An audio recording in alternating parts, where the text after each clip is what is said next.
الحمد لله نحمده ونستعينه ونستغفره ونؤمن به ونتوكل عليه ونعوذ بالله من شرور أنفسنا ومن سيئات أعمالنا من يهده الله فلا مضل له ومن يضلله فلا هادي له ونشهد أن لا إله إلا الله وحده لا شريك له ونشهد أن سيدنا ومولانا محمدا عبده ورسوله صلی اللہ تعالی علیہ وعلى آلہ واصحابہ وبارک وسلم تسلیما کثیرا کثیرا اما بعد فاعوذ باللہ من الشیطان الرجیم بسم اللہ الرحمن الرحیم حامیم والکتاب المبین انا انزلناه فی لیلۃ مبارکۃ انا کنا منذرین صدق اللہ مولانا العظیم۔ معزز سامعین کرام، بزرگوں اور دوستوں، شب قدر کی نسبت سے ہم اور آپ یہاں پر جمع ہوئے ہیں۔ اللہ رب العزت ہمارے اس جمع ہونے کو قبول فرمائیں اور ہم سب کی مغفرت فرمائیں، ہم سب کی بخشش فرمائیں۔ شب قدر کے بارے میں جو باتیں آنی چاہیے تھی وہ تقریباً آ چکی ہیں۔ اللہ رب العزت نے اس رات کی عظمت اور فضیلت کو بیان کرنے کے لیے مکمل ایک سورت کو نازل فرمایا اور فرشتے بے شمار تعداد میں زمین پر اترتے ہیں کہ زمین اپنی وسعت کے باوجود اور اتنی بڑی ہونے کے باوجود فرشتوں کی وجہ سے، فرشتوں کی کثرت کی وجہ سے یہ تنگ پڑ جاتی ہے، اور جو بھی بندہ عبادت میں مشغول ہوتا ہے کھڑے یا بیٹھے اس کے لیے وہ رحمت کی دعا کرتے ہیں، اور بندہ دعا میں مشغول ہو تو فرشتے اس کی دعا کے اوپر آمین کہتے ہیں۔ شب قدر اللہ کے رسول صلی اللہ علیہ وسلم کو بتلایا گیا تھا کہ کب ہے، لیکن آپ صلی اللہ علیہ وسلم جب صحابہ کو بتلانے کے واسطے تشریف لائے تو راستے میں دو لوگ لڑ رہے تھے۔ ان کی لڑائی میں اور ان کو صلح کرانے میں اللہ کے رسول صلی اللہ علیہ وسلم جب مشغول ہوئے تو اس کی تعیین کو اٹھا لیا گیا، اور پھر اللہ کے رسول صلی اللہ علیہ وسلم نے ارشاد فرمایا کہ اس شب قدر کو اخیر عشرے کی طاق راتوں کے اندر تلاش کرو۔ لڑائی جھگڑا ایسی خطرناک چیز ہے، اتنی بری چیز ہے کہ انسان بہت سے خیر سے محروم ہو جاتا ہے کہ شب قدر کو متعین کیا گیا تھا لیکن لڑائی جھگڑے کی وجہ سے اس کی تعیین کو اٹھا لیا گیا، اب پھر اس کی تلاش کا حکم دیا گیا ہے۔ گویا کہ شب قدر ایک گمشدہ سرمایہ ہے، گمی ہوئی چیز ہے جس کو تلاش کرنا ہے، اور جو چیز گم جائے اس کو تلاش کرنا ہو تو سب سے پہلے سچی پکی نیت ہونی چاہیے تلاش کرنے کی۔ یوں ہی رسم و رواج کے طور پر کہ فلاں آ گئے تھے ہم بھی آ گئے ڈھونڈنے کے واسطے، فلاں جگہ پر لوگ جمع ہو رہے تھے ہم بھی جمع ہو گئے، تو اس سے شب قدر ملنے والی نہیں ہے کہ سب سے پہلے سچی نیت اور سچا ارادہ ہو اس کو تلاش کرنے کا۔ اور دوسری چیز کہ جو چیز گم ہوئی ہے، گم ہونے کی وجہ کیا ہے اس سے بچا جائے، کہ شب قدر کے گم ہو جانے کی وجہ اور اس کے تعیین کو اٹھا لینے کی وجہ لڑائی جھگڑا ہے، تو اس لڑائی جھگڑے سے ہمیں اپنے آپ کو بچانا ہے۔ ان راتوں کے اندر خاص طور پر پھر رمضان میں اور پوری زندگی ہی لڑائی جھگڑوں سے اپنے آپ کو بچانا ہے۔ اور تیسری چیز، جو چیز گم جاتی ہے تو جہاں گمی ہے اس کو اسی جگہ تلاش کیا جائے گا، ادھر ادھر تلاش کرنے سے وہ چیز نہیں ملتی۔ اب شب قدر کو کہاں تلاش کیا جائے؟ یہ بازاروں میں، شاپنگ مالوں میں اور چار مینار کے ارد گرد اور ادھر ادھر چکر لگا کر اور حلیم کی بھٹیوں پہ ملنے والی نہیں ہے۔ اس کو تلاش کرنے کی جگہ اور اس کے ملنے کی جگہ اپنا گھر ہے یا مسجد کا نورانی ماحول ہے جہاں لوگ جمع ہوں اور اللہ رب العزت کی انفرادی طور پر اپنے اپنے حساب سے عبادت کریں۔ تو ان چیزوں کا خیال رکھ کر اگر شب قدر کو تلاش کرنے کی کوشش کی جائے گی تو اللہ رب العزت کی ذات سے امید ہے کہ 5 راتوں کے اندر جو بندہ اس انداز میں شب قدر کو تلاش کرے گا یقینی طور پر اسے شب قدر مل جائے گی، اور جسے شب قدر مل گئی اللہ رب العزت نے فرمایا لیلۃ القدر خیر من الف شہر کہ شب قدر 1000 مہینوں سے بہتر ہے. یعنی اگر کسی کو اپنی زندگی کے اندر ایک بھی شب قدر مل گئی تو گویا اس نے 83 سال 4 مہینے 83 سال اللہ کی عبادت کے اندر گزارے. اور کوئی انسان عبادت میں لگا رہتا ہے، بندگی میں لگا رہتا ہے اور مسلسل شب قدر کو ہر سال تلاش کرنے کی کوشش کرتا ہے، اللہ نے اس کی عمر میں برکت دی اور اس نے محنت کی، ریاضت کی اور اس کو اپنی زندگی کے اندر 10 شب قدر مل گئے تو ایسا ہے گویا کہ 833 سال وہ اللہ کی عبادت میں مشغول رہا. اور اگر کسی کو اس کی زندگی میں 20 شب قدر مل گئے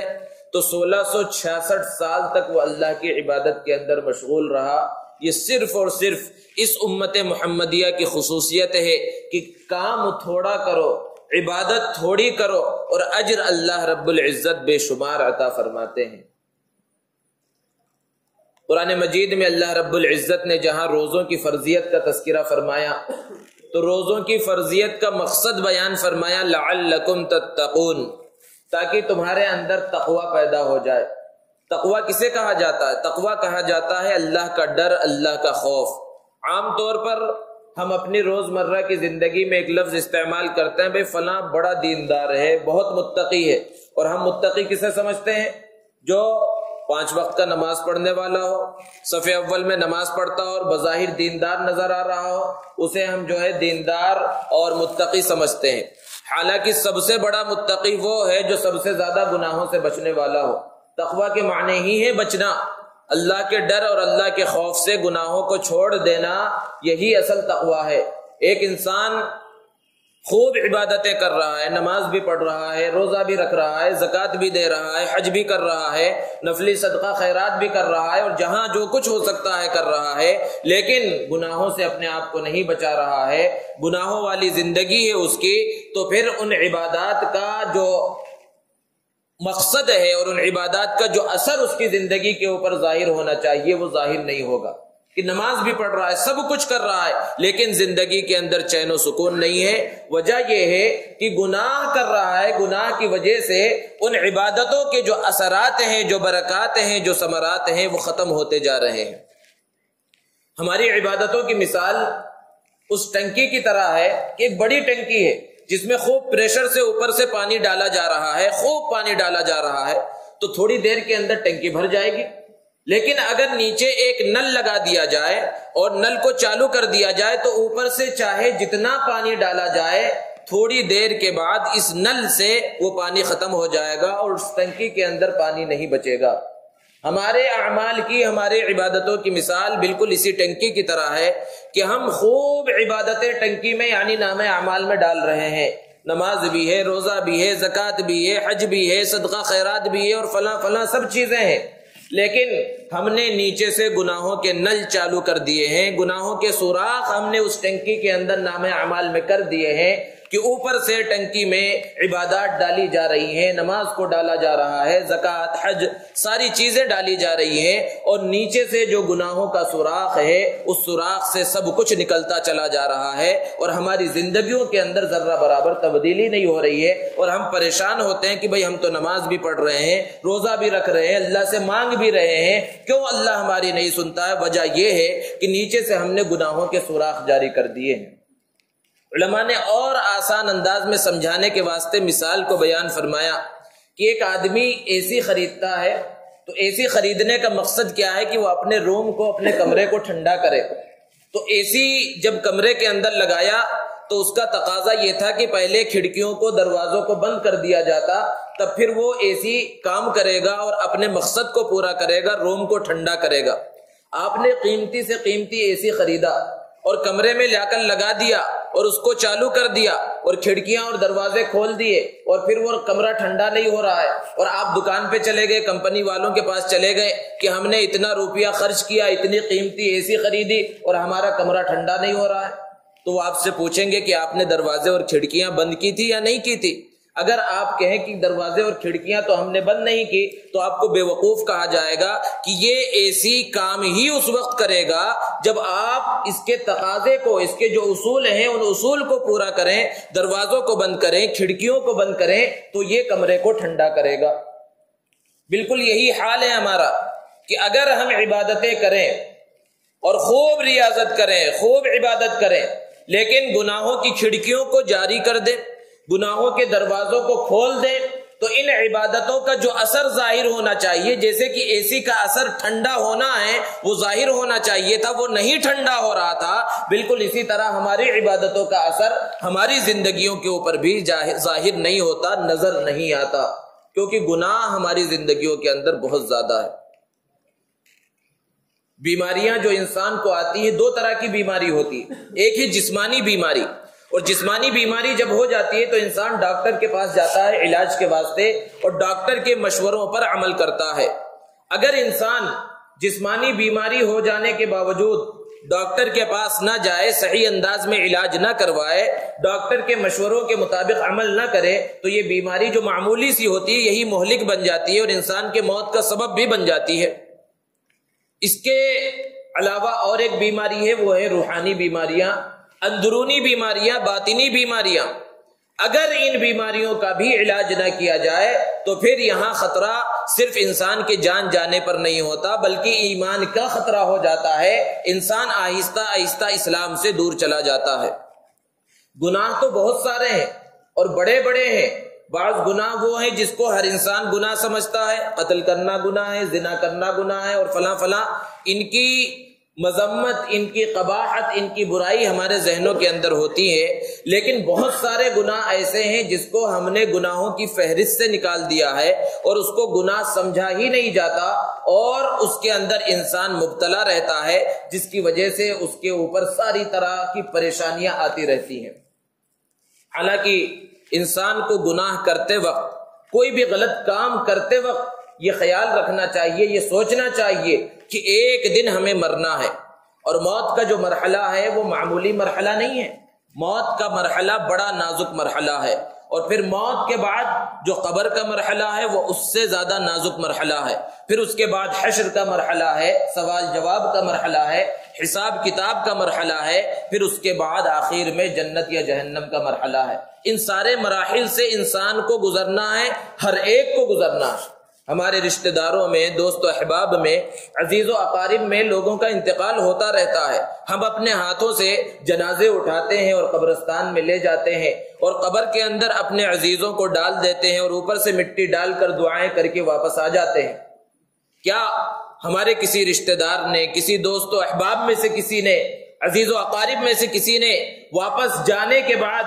دنیا سے جانے کے بعد واپس آ کر کسی نے بتلایا کہ موت کا مرحلہ کیسا تھا، میرے اوپر موت کی سختی کیسی آئی، اور پھر حساب کتاب قبر کے اندر کس طرح ہوا، قبر کا مرحلہ کیسے گزرا اور آگے کے مراحل کیسے گزرے، کسی نے واپس آ کر بتلایا؟ کسی نے نہیں بتلایا۔ جو چلا گیا وہ واپس آ ہی نہیں سکتا۔ تو اگرچہ ہمارے دوست و احباب نے، رشتہ داروں نے ہمیں نہ بتلایا ہو، لیکن پیارے آقا محمد عربی صلی اللہ علیہ وسلم نے سب کچھ بتلا دیا ہے، سارے مراحل کا تذکرہ کر دیا کہ موت کا مرحلہ کتنا خطرناک ہے، قبر کا مرحلہ کتنا خطرناک ہے، کیسا نازک ہے، اور اس مختصر سی قیمتی زندگی کے اندر ان سارے مراحل کی تیاری کرنا ہے۔ قبر کا مرحلہ کتنا نازک ہے؟ سیدنا سعد ابن معاذ رضی اللہ تعالی عنہ بڑے جلیل القدر صحابی ہے، انصار کے سردار ہیں۔ جب ان کا انتقال ہوا تو اللہ کے رسول صلی اللہ علیہ وسلم نے ارشاد فرمایا کہ اللہ رب العزت کے نزدیک سعد کا وہ مقام، وہ مرتبہ ہے کہ ان کی روح جب آسمانوں پر گئی تو خوشی کی وجہ سے رحمان کا عرش ہل گیا، اہتز عرش الرحمان، رحمان کا، اللہ رب العزت کا جو عرش ہے وہ عرش ہل گیا ان کی موت کی وجہ سے۔ اور پھر اللہ کے رسول صلی اللہ علیہ وسلم نے ان کی جنازے کی نماز پڑھائی۔ جب جنازے کی نماز سے فارغ ہوئے واپس تشریف لے جا رہے ہیں تو اللہ کے رسول صلی اللہ علیہ وسلم اپنے پنجوں کے بل چل رہے، عام حالات میں جس طرح چلا جاتا ہے ویسے نہیں چل رہے، بلکہ جیسے زمین پر کانچ کے ٹکڑے پڑے ہوئے ہوں تو کس طرح انسان بچ بچ کے چلتا ہے ویسے چل رہے۔ صحابہ نے دیکھا تو عرض کیا، اللہ کے رسول بظاہر تو ہمیں یہاں کوئی چیز نظر نہیں آ رہی، پھر آپ اس طرح بچ بچ کر کیوں چل رہے ہیں؟ اللہ کے رسول صلی اللہ علیہ وسلم نے فرمایا کہ سعد کا وہ مقام، وہ مرتبہ ہے کہ اللہ رب العزت نے 70,000 فرشتوں کو ان کے جنازے کی نماز میں شرکت کے واسطے بھیجا ہے۔ فرشتے بہت بڑی تعداد میں یہاں موجود ہیں، اس وجہ سے میں بچ بچ کر چل رہا ہوں۔ یہ مقام اور یہ مرتبہ حضرت سعد کا ہے۔ اللہ کے رسول نے جنازے کی نماز پڑھائی، قبرستان لے جایا گیا، قبر میں ان کو اتار دیا گیا، مٹی ڈال دی گئی۔ اب اللہ کے رسول صلی اللہ علیہ وسلم نے ارشاد فرمایا، اے لوگو سعد کے واسطے دعا کرو کہ اللہ ان کے لیے قبر کے مرحلے کو آسان کر دے۔ ذرا تصور کیجئے، اتنا بڑا مقام و مرتبہ کہ ان کے انتقال پر رحمان کا عرش ہل گیا۔ اللہ کے رسول صلی اللہ علیہ وسلم نے جنازے کی نماز پڑھائی، اور جس کے جنازے کی نماز اللہ کے رسول صلی اللہ علیہ وسلم پڑھا دے، اس کی مغفرت میں بھی کوئی شک و شبہ رہ سکتا ہے؟ اور پھر 70,000 فرشتے ان کے جنازے میں اترے، اللہ کے رسول صلی اللہ علیہ وسلم نے خود اپنے ہاتھ سے ان کو دفن فرمایا، آپ نے خود مٹی ڈالی، لیکن اس کے باوجود فرما رہے ہیں، اے مسلمانوں، اے میرے صحابہ، اب دعا کرو کہ اللہ ان کے لیے قبر کے مرحلے کو آسان کر دے۔ صحابہ نے پوچھا، اللہ کے رسول، کیا سعد کو بھی قبر کے عذاب کا اندیشہ ہے؟ آپ صلی اللہ علیہ وسلم نے ارشاد فرمایا کہ قبر میں جب بھی کسی بندے کو لایا جاتا ہے اور ڈالا جاتا ہے تو قبر یہ نہیں دیکھتی کہ اس کا حسب و نسب کیا ہے، یہ کس کا رشتہ دار ہے، کون ہے، کہاں سے آیا ہے، یہ کچھ نہیں دیکھتی۔ وہ تو پہلے اس کو بھینچتی ہے، دباتی ہے کہ ایک طرف کی پسلیاں دوسرے طرف کی پسلیوں میں مل جاتی ہے، پھر اس کے بعد دیکھا جاتا ہے یہ نیک ہے یا برا ہے، اچھا ہے یا کون ہے، پھر اس کے بعد کے آگے کے مراحل ہوتے ہیں۔ تو اتنا خطرناک مرحلہ ہے کہ سعد ابن معاذ رضی اللہ تعالی عنہ جیسے جلیل القدر صحابی کے واسطے بھی اللہ کے رسول صلی اللہ علیہ وسلم فرما رہے ہیں کہ ان کے لیے بھی دعا کرو۔ تو ہماری اور آپ کا معاملہ کیا ہے، ہمارا اور آپ کا کیا ہوگا؟ کیسی خطرناک جگہ ہے، کیسا خطرناک مرحلہ ہے، اور اس کے لیے کتنی تیاری نہیں ہونی چاہیے، کس طرح اپنے آپ کو گناہوں سے بچانا چاہیے، کس طرح اللہ رب العزت کی فرما برداری اور نبی کریم صلی اللہ علیہ وسلم کے طریقے کے مطابق زندگی گزار کے اس دنیا کی اور اس زندگی کی تیاری کرنی چاہیے۔ ہر انسان کو اپنی فکر کرنے کی ضرورت ہے۔ تو بات چل رہی تھی باطنی بیماریوں کی، کہ کچھ بیماریاں، کچھ گناہ ایسے ہیں جو ہمارے باطن کے ہیں اور ان کو ہم نے گناہوں کی فہرست سے نکال دیا ہے، گناہ سمجھا ہی نہیں جاتا، جن میں سے سر فہرست ہے بد زبانی۔ قرآن مجید کے اندر اللہ رب العزت نے ارشاد فرمایا، زبان کی حفاظت کا حکم دیا اور کہا وَلَا تَنَابَزُوا بِالْأَلْقَابِ، کہ لوگوں کو برے ناموں سے مت پکارو۔ آج حال یہ ہے کہ آپس میں جگری دوست ہوتے ہیں اور بات چیت پوری ارے ترے سے بات چیت ہوگی، یعنی اس کو برا بھی نہیں سمجھا جا رہا ہے، یہ سب بد زبانی کے اندر داخل ہے۔ دوستوں کے درمیان ارے ترے سے بات چیت ہو رہی ہے، اور اس سے آگے بڑھ کر یہ مشاہدہ ہے، ہر ایک کا تجربہ ہے کہ ماں بہن کی گالیاں آپس میں دوست دے رہے ہیں، یعنی دوستی کے اندر لڑائی جھگڑا نہیں ہے، ماں بہن کی اور ننگی ننگی گالیاں جو ہے ایک دوسرے کو دی جا رہی ہیں، اور ذرہ برابر فکر بھی نہیں، یعنی جب سامنے والے کو احساس ہو رہا ہے نہ گالی دینے والے کو احساس ہو رہا ہے، سمجھتے دوستی کے اندر سب چلتا ہے۔ اللہ رب العزت نے اس سے منع فرمایا۔ اور پھر اگر یہ دشمنی کے اندر ہو، معمولی بات پر جو ہے کچھ بات چیت آگے بڑھ گئی، لڑائی جھگڑا شروع ہو گیا، تو اس کے اندر جو زبان کا استعمال ہوتا ہے، نہ مسجد کا خیال ہوتا ہے، نہ بزرگوں کا خیال ہوتا ہے کہ ہمارے والدین موجود ہیں، بڑے موجود ہیں، ان کے سامنے اس طرح کی زبان کیسے استعمال کی جائے، کیسے کھولی جائے، کسی چیز کا پاس و لحاظ نہیں ہوتا، انسان غصے میں آ جاتا ہے، کسی چیز کا خیال نہیں، اور الٹی سیدھی بات اپنی زبان سے نکالنا شروع کر دیتا ہے۔ اللہ رب العزت قرآن مجید کے اندر منع فرما رہے ہیں، اور یہ زبان اللہ رب العزت کی بہت بڑی نعمت ہے، بہت قیمتی نعمت ہے، اتنی اہم نعمت ہے کہ جب صبح ہوتی ہے تو بدن کے سارے اعضاء زبان کے سامنے ہاتھ جوڑ کر کھڑے ہو جاتے ہیں اور کہتے ہیں کہ ہم سب کا وجود تیری وجہ سے ہے، اگر تو صحیح رہی تو ہم سب صحیح رہیں گے، اور اگر تو بگڑ گئی تو ہم سب بگڑ جائیں گے۔ اور حقیقت یہی ہے کہ زبان ہے سب سے معمولی سی، لیکن سارے کام اسی کی وجہ سے ہوتے ہیں کہ کسی کو اس سے گالی دے دیا، برا بھلا بول دیا، اب جو کچھ سہنا ہے، لڑائی جھگڑا ہوگا، مار پیٹ ہوگی، مار کھانا پڑے گا، مارنا پڑے گا، یہ سب کام دوسرے اعضاء کو کرنا ہے، زبان کو کچھ نہیں کرنا ہے، اس نے تو بس تھوڑا سا شیرہ لگا دیا، تھوڑا سا شروع میں چھیڑ دیا، اس کے بعد ساری دھلائی جو ہو رہی ہے دوسرے اعضاء کی ہو رہی ہے، ساری تکلیف جو برداشت کرنا ہے وہ دوسرے اعضاء کو۔ تو زبان اتنی قیمتی دولت ہے کہ اس زبان کو صحیح استعمال کر کے انسان اپنے لیے جنت کا سامان کر سکتا ہے. جیسے کہ بخاری شریف کی حدیث ہے، آخری حدیث، کلمتان حبیبتان الی الرحمن خفیفتان علی اللسان ثقیلتان فی المیزان سبحان اللہ وبحمدہ سبحان اللہ العظیم. کہ دو کلمے ایسے ہیں جو بہت ہلکے ہیں، جن کا کہنا بہت آسان ہے، زبان پر بہت جو ہے آسان ہے، بہت آسانی سے ان کو پڑھا جا سکتا ہے، لیکن ترازو میں بہت بھاری ہوں گے، نام اعمال کے اندر ان کا وزن بہت زیادہ ہوگا. اور وہ کیا ہے؟ سبحان اللہ وبحمدہ سبحان اللہ العظیم. اس کو بولنے میں کہ سبحان اللہ وبحمدہ سبحان اللہ العظیم بولنے میں کوئی محنت نہیں لگی، کوئی وقت خرچ نہیں ہوا، چند سیکنڈوں کے اندر ہم نے کہہ دیا. لیکن اس کے بولنے سے کتنا اجر و ثواب اللہ رب العزت عطا فرماتے ہیں، اس کا اندازہ اور تصور نہیں کیا جا سکتا. یہ کس وجہ سے ہوا؟ اس زبان کے صحیح استعمال کرنے کی وجہ سے ہوا. اور یہی زبان ہے کہ اگر اس کو غلط استعمال کر لیا جائے، صحیح انداز میں نہ استعمال کیا جائے، بغیر سوچے سمجھے زبان سے کوئی بات نکال دی جائے، تو جیسے تیر اگر کمان سے نکل جائے تو اس کو واپس نہیں لایا جا سکتا. زبان سے نکلی ہوئی بات کو دوبارہ واپس نہیں لایا جا سکتا. انسان پھر بعد میں پریشانی ہوتا ہے اور افسوس ہی کر سکتا ہے، پچھتا ہی سکتا ہے، اس بات کو دوبارہ واپس نہیں لا سکتا. اور جو بد زبان ہوتے ہیں، جن کو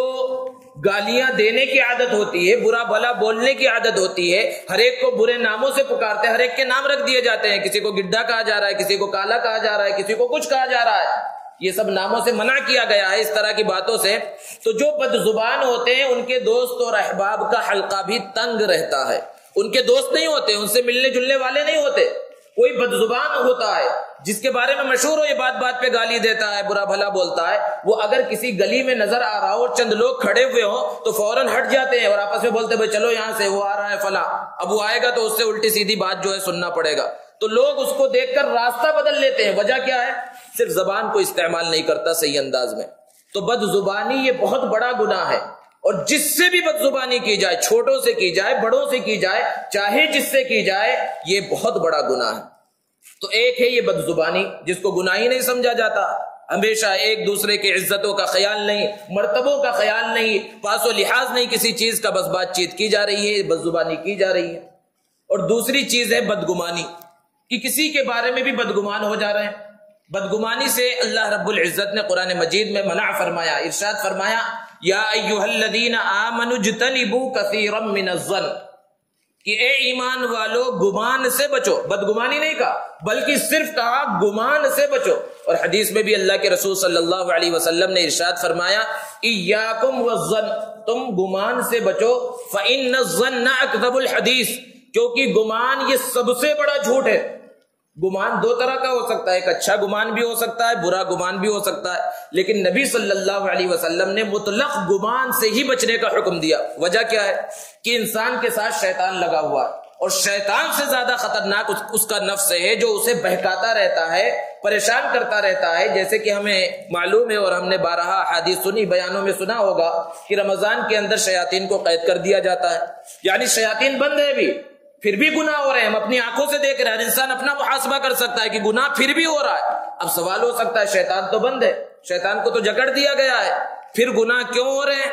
تو یہ انسان کا نفس، یہ قید نہیں کیا گیا، یہ انسان کے ساتھ ہے. اور قرآن میں اللہ نے بیان فرمایا ان النفس لامارۃ بالسوء، یہ جو نفس ہے اندر کا، یہ ہمیشہ برائی کا ہی حکم دیتا ہے. اگر انسان اس نفس کی بات کو مان لے تو پھر وہ تباہ ہو جاتا ہے، برباد ہو جاتا ہے، گناہوں میں مبتلا ہو جاتا ہے. تو جب گمان سے بچنے کا حکم دیا گیا تو اس وجہ سے دیا گیا کہ کسی کے بارے میں ہم گمان کریں گے تو ہونا تو یہ چاہیے کہ اس کا گمان کو اچھے حسن ظن میں تبدیل کر دے، لیکن یہ نفس ہے اور شیطان ہے، انسان کو بدگمانی تک پہنچا دیں گے. اس لیے گمان سے ہی منع کیا گیا کہ گمان سے ہی بچو. حالانکہ حسن ظن یہ جو ہے عبادت ہے، کوئی کسی کے بارے میں اچھا گمان رکھے تو اس پر ثواب بھی ملتا ہے، لیکن بدگمانی کا گناہ بہت بڑا ہے. اور بدگمانی ہے کیا چیز؟ کہ بغیر کسی دلیل شرعی کے، بغیر کسی گواہ کے ہم کسی کے بارے میں بدگمان ہو جائے. کسی انسان کو ہم اچھا سمجھتے تھے کہ فلاں دیندار ہے، امانت دار ہے، اچھے انداز میں جو ہے کام کرتا ہے، کاروبار کرتا ہے، اس کے بارے میں اچھی چیزیں اس کے ہمارے دماغ میں بیٹھی ہوئی تھی. کسی نے کان میں کوئی بات ڈال دی، ارے اس نے تو یہ کیا ہے. اب ہماری ذمہ داری کیا تھی کہ جب کسی نے اس کے بارے میں کوئی بات کہی تو ہماری ذمہ داری یہ تھی کہ ہم اس کے بارے میں تحقیق کرتے کہ حقیقت میں ایسا ہوا ہے یا نہیں ہوا ہے. اگر ہوا بھی ہو تو ہزار تعویلیں کر سکتے تھے کہ اس وجہ سے ہو گیا ہوگا، اس وجہ سے ہو گیا ہوگا، لیکن یہ سب کچھ نہیں ہوتا. اس کو دیندار سمجھا جا رہا تھا، ساری نیکیاں اس کے سامنے تھی، لیکن ایک بات جو کسی نے کان میں ڈالی یا خود بخود پیدا ہو گئی، اس کی وجہ سے ہم اس سے بدگمان ہو گئے. اب جب کبھی اس کا نام آ رہا ہے، اس کی اچھائیاں ہمارے ذہن میں نہیں آ رہی کہ وہ اتنا اچھا ہے، نماز پڑھتا ہے، روزے رکھتا ہے اور یہ نیک کام کرتا ہے، تجارت اچھے انداز میں کرتا ہے، امانت دار ہے، وہ ساری نیکیاں ذہن میں نہیں آ رہی. بس وہ جس نے کان میں بات ڈال دی تھی فوراً ادھر دماغ چلا جا رہا ہے، بدگمانی اس سے پیدا ہو گئی. اور قیامت کے دن ایک ایک بدگمانی سے جس سے بدگمانی کی جا رہی ہے، جتنی بدگمانی کی جا رہی ہے، ہر بدگمانی پر ایک مقدمہ قائم ہوگا اور اللہ کے سامنے جواب دینا پڑے گا کہ تم نے فلاں سے بدگمانی کی تھی، کیا دلیل تھی، تمہارے پاس کیا گواہ ہے، کیا پروف ہے اس کا. اللہ رب العزت کے سامنے سوال ہوگا اور سوال کا جواب دینا پڑے گا. تو یہ بدگمانی ہے اور اس بدگمانی سے بچنے کا حکم دیا گیا ہے. تو بدگمانی سے بچنے کا طریقہ کیا ہے کہ انسان تعویل کرے، جیسے اپنے بارے میں تعویل کر لیتا ہے، کچھ غلطی ہو گئی تو بھئی اس وجہ سے ہو گئی، اس وجہ سے ہو گئی، کچھ نہ کچھ عذر تراش لیتا ہے. تو دوسروں کے بارے میں اعذار کیوں نہیں تراشتے؟ دوسروں کے بارے میں تعویل کیوں نہیں کر لیتے؟ امام ابو حنیفہ رحمۃ اللہ علیہ کے بارے میں آتا ہے کہ ان کے پاس ایک شخص آیا اور اس نے ایک شخص کی شکایت کی، اور شکایت اس انداز میں کی کہ آپ فلاں کے بارے میں بتلائیے کہ وہ مسلمان ہے یا نہیں ہے، وہ کافر ہو گیا، اس کے اندر یہ خرابیاں گنوائی، بہت ساری خرابیاں. ایک خرابی یہ گنوائی کہ وہ بغیر دیکھے گواہی دے دیتا ہے. کہیں پر اگر ہمیں گواہی دینا ہو تو معاملے کو ہم نے دیکھ رکھا ہو تب گواہی دینا صحیح ہے. تو اس نے کہا کہ وہ بغیر دیکھے گواہی دے دیتا ہے، بغیر رکوع سجدے کے نماز پڑھ لیتا ہے،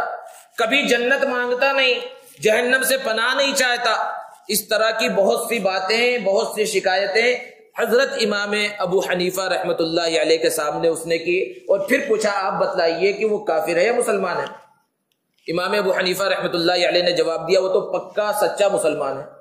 اب یہ پریشان ہو گیا. اب آج کے زمانے کی بات لے لے کہ کوئی آدمی آ کر سوال کرے کہ فلاں یہ کام کر رہا ہے، یہ کام کر رہا ہے، اور اس نے اس کا انکار کر دیا، اس کا انکار کر دیا، تو فوراً کہہ دیا وہ تو کافر ہے، فلاں فلاں. آج تو ویسے ہی بات بات پر کفر کے فتوے جو ہے لگائے جا رہے ہیں، فلاں گستاخ، فلاں کافر، فلاں کافر. تو یہ تو اتنی بڑی بات تھی، لیکن ہمارے اکابر نے ہمیں سبق دیا، سمجھایا کہ کس طرح دوسروں کے بارے میں حسن ظن رکھا جائے. فرمایا وہ سچا پکا مسلمان ہے. تو اس نے پوچھا کہ کیسے؟ تو انہوں نے جواب دیا کہ بن دیکھے گواہی دیتا ہے، اور قرآن نے تو ہمیں بن دیکھے گواہی کا حکم دیا ہے کہ اللہ کو ہم نے دیکھا نہیں ہے لیکن اللہ کے ایک ہونے کی گواہی دیتے ہیں. رسول کو دیکھا نہیں، انبیاء کو دیکھا نہیں، بغیر دیکھے ان کے ہونے کی گواہی دیتے. جنت جہنم کو ہم نے دیکھا نہیں، حساب کتاب کو ہم نے دیکھا نہیں، اس مرحلے سے گزرے نہیں، لیکن یہ سب چیزیں قائم ہوں گی، واقع ہوں گی، اس کی ہم گواہی دیتے. نہیں دیکھا تو تعویل کر لی کہ بن دیکھے گواہی دیتا، یعنی ان سب چیزوں کی بن دیکھے گواہی دیتا. جنت کو نہیں مانگتا